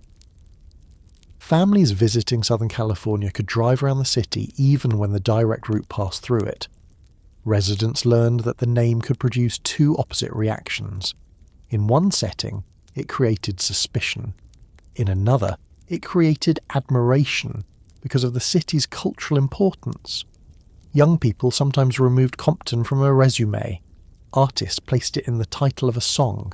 The reputation became a burden and a resource. NWA had turned Compton into a global symbol of rebellion. Later musicians inherited that attention, but did not all use it in the same way. Some continued emphasizing violence because the image remained commercially successful. Others described the costs of that image from the perspective of children and families living within it. Kendrick Lamar's work became one of the clearest examples of the second approach. Raised in Compton during the years of gang conflict, he wrote about people navigating danger without reducing them to gang members. Parents, friends, addicts, churchgoers, Frightened teenagers and grieving families appeared inside the same stories. His narrators could make harmful choices while understanding that the choices would damage them. In 2018, Lamar received the Pulitzer Prize in Music for Damn. The Pulitzer Board described the album as a collection offering detailed scenes of modern African-American life. A form of music once treated by national authorities mainly as a threat had entered one of the country's most established cultural institutions, carried there by an artist whose identity remained tied to Compton. The achievement did not erase the city's older image. It expanded it. Compton could now signify artistic control, business success, and complex storytelling, as well as danger. Dr. Dre, Ice Cube, DJ Quick, Eazy-E, MC Ren, Kendrick Lamar and other performers had made a small suburb one of the most important locations in modern music. Their success created another contradiction. Enormous wealth was generated from stories about Compton, but much of that money was earned and spent outside the city. Record companies, film studios, streaming platforms, and clothing brands benefited from the name. The neighborhoods that gave the stories their credibility continued facing poverty, underinvestment, and limited employment. The city had become famous enough to sell, but not always respected enough to receive sustained investment. The 2015 film Straight Outta Compton introduced the NWA story to a generation born after the crack era. It reconstructed police confrontations, street violence, and the rise of ruthless records with actors, sets, and a large studio budget.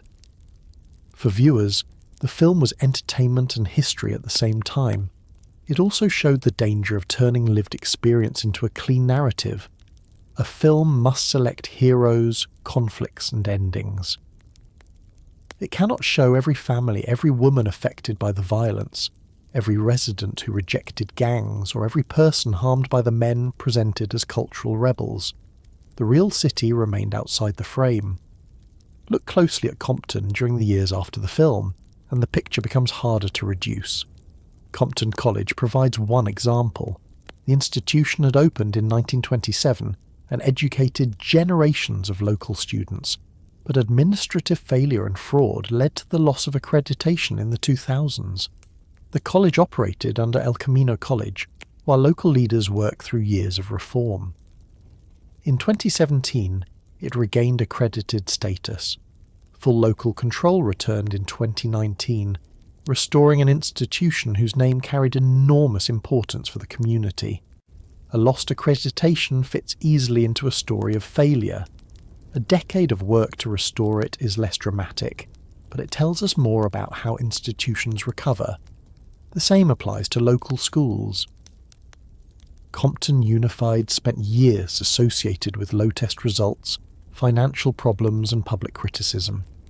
In January 2025, the district reported that its 2024 graduation rate had reached 93%, placing it first among California districts of similar size and economic conditions. The claim comes from the district itself, and does not mean every school or student is thriving, but it is far removed from the assumption that education in Compton is permanently collapsing. Major League Baseball opened its first urban youth academy in Compton in 2006, offering free baseball and softball instruction, along with educational support. The facility did not make national news in the way a shooting did. Its purpose was preventive and ordinary: provide a safe place, teach skills, and help students reach college or professional opportunities. Richland Farms preserved another part of the city that most outsiders never knew existed. Horses still move through streets associated in popular culture, only with lowriders and police cars. The Compton Junior Posse, founded by Maisha Akbar in 1988, introduced young people to riding and animal care. Participants who grew up in the program later became known as the Compton Cowboys, using horses to keep younger residents engaged and to reclaim the overlooked history of black cowboys in the American West. None of these examples proves that Compton has escaped every problem. The Census Bureau estimates that 17.9% of residents live below the poverty line. Only about 10.6% of adults over 25 hold a bachelor's degree or higher. Housing has become expensive, with the median value of owner-occupied homes estimated at more than $580,000 for the 2020 to 2024 period. A family can struggle to afford a house in a city that outsiders still casually describe as undesirable. That housing figure reveals a new pressure. The same location that once made Compton valuable to factories now places it near highways, warehouses, rail lines, Los Angeles and the ports. As housing costs rise across Southern California, investors and buyers look toward communities that previous generations avoided. Residents who remained through the worst years may see property values increase without having enough income to stay. Renters face higher monthly costs. Homeowners can gain wealth on paper while struggling with taxes, repairs, and daily expenses. Adult children raised in Compton may be unable to purchase homes near their parents. A reputation for danger once helped keep investment away. A reputation for opportunity can bring investment that removes the people who waited for it. Compton therefore lives with two competing fears. One is the old fear that violence and neglect will return. The other is that improvement will arrive in a form that pushes existing families out. The city's name still carries the losses of the crack era. Adults who were children during those years remember classmates who disappeared, relatives imprisoned for long sentences, and family members killed before reaching adulthood. The decline in homicide does not reverse those deaths. Trauma can remain after the immediate danger decreases. A parent who spent years listening for gunfire may continue checking the street before allowing grandchildren outside. A former gang member may avoid a neighbourhood decades after the original rivals have moved away. A person who learned not to cooperate with police may pass that caution to children who grew up under different conditions. The physical signs can disappear faster than the habits. Compton's reputation also affected how America understood Black and Latino communities elsewhere. Once the city became shorthand for gangs, officials and reporters could apply the same label to neighborhoods with different histories. Young men wearing similar clothing were treated as though they belonged to one national organization. Music from Compton was used as evidence about people who had never visited California. Fear simplified the country's understanding of urban problems. It allowed factory closures to become stories about personal failure. It allowed housing discrimination to disappear behind crime statistics. It allowed aggressive policing to be defended without asking whether the same tactics would be accepted in wealthier suburbs. It also allowed the real victims of gang violence to vanish. Most people killed during Compton's worst years were not wealthy outsiders. They were residents of the same communities portrayed as threatening. Black and Latino families carried the cost. The mother afraid of gangs and the mother afraid of police could be the same person. The child described as a potential criminal on television could also be the child most likely to be harmed by street violence. Compton was never frightening to America in the same way it was frightening to its residents. Outsiders feared entering the city. Residents feared losing someone they loved. Those fears should not be confused. It is tempting to finish this history by announcing that the frightening image was false. That would be dishonest. The killings were real, the crack houses were real, gang boundaries restricted movement, police misconduct and municipal failures caused damage. Families made decisions under conditions no child should have had to consider. It would be equally dishonest to say that violence explained the city. Compton was a farming settlement before it was a suburb. It was a white suburb before it became a centre of black home ownership. It became a place of black political power before it became an international symbol of gang conflict. It became majority Latino while the world continued imagining it as the black city shown in old music videos. Every version was real. None was complete. A person driving through Compton now may pass warehouses, churches, auto shops, schools, taco stands, houses with trimmed lawns, apartment buildings, horse property, and walls painted with memorials or murals. Children travel to baseball practice. Students attend Compton College. Workers leave early for jobs across Los Angeles County. Some streets still carry active gang histories. Many residents go through entire days without witnessing a serious crime. The city does not require anyone to pretend that its problems are over.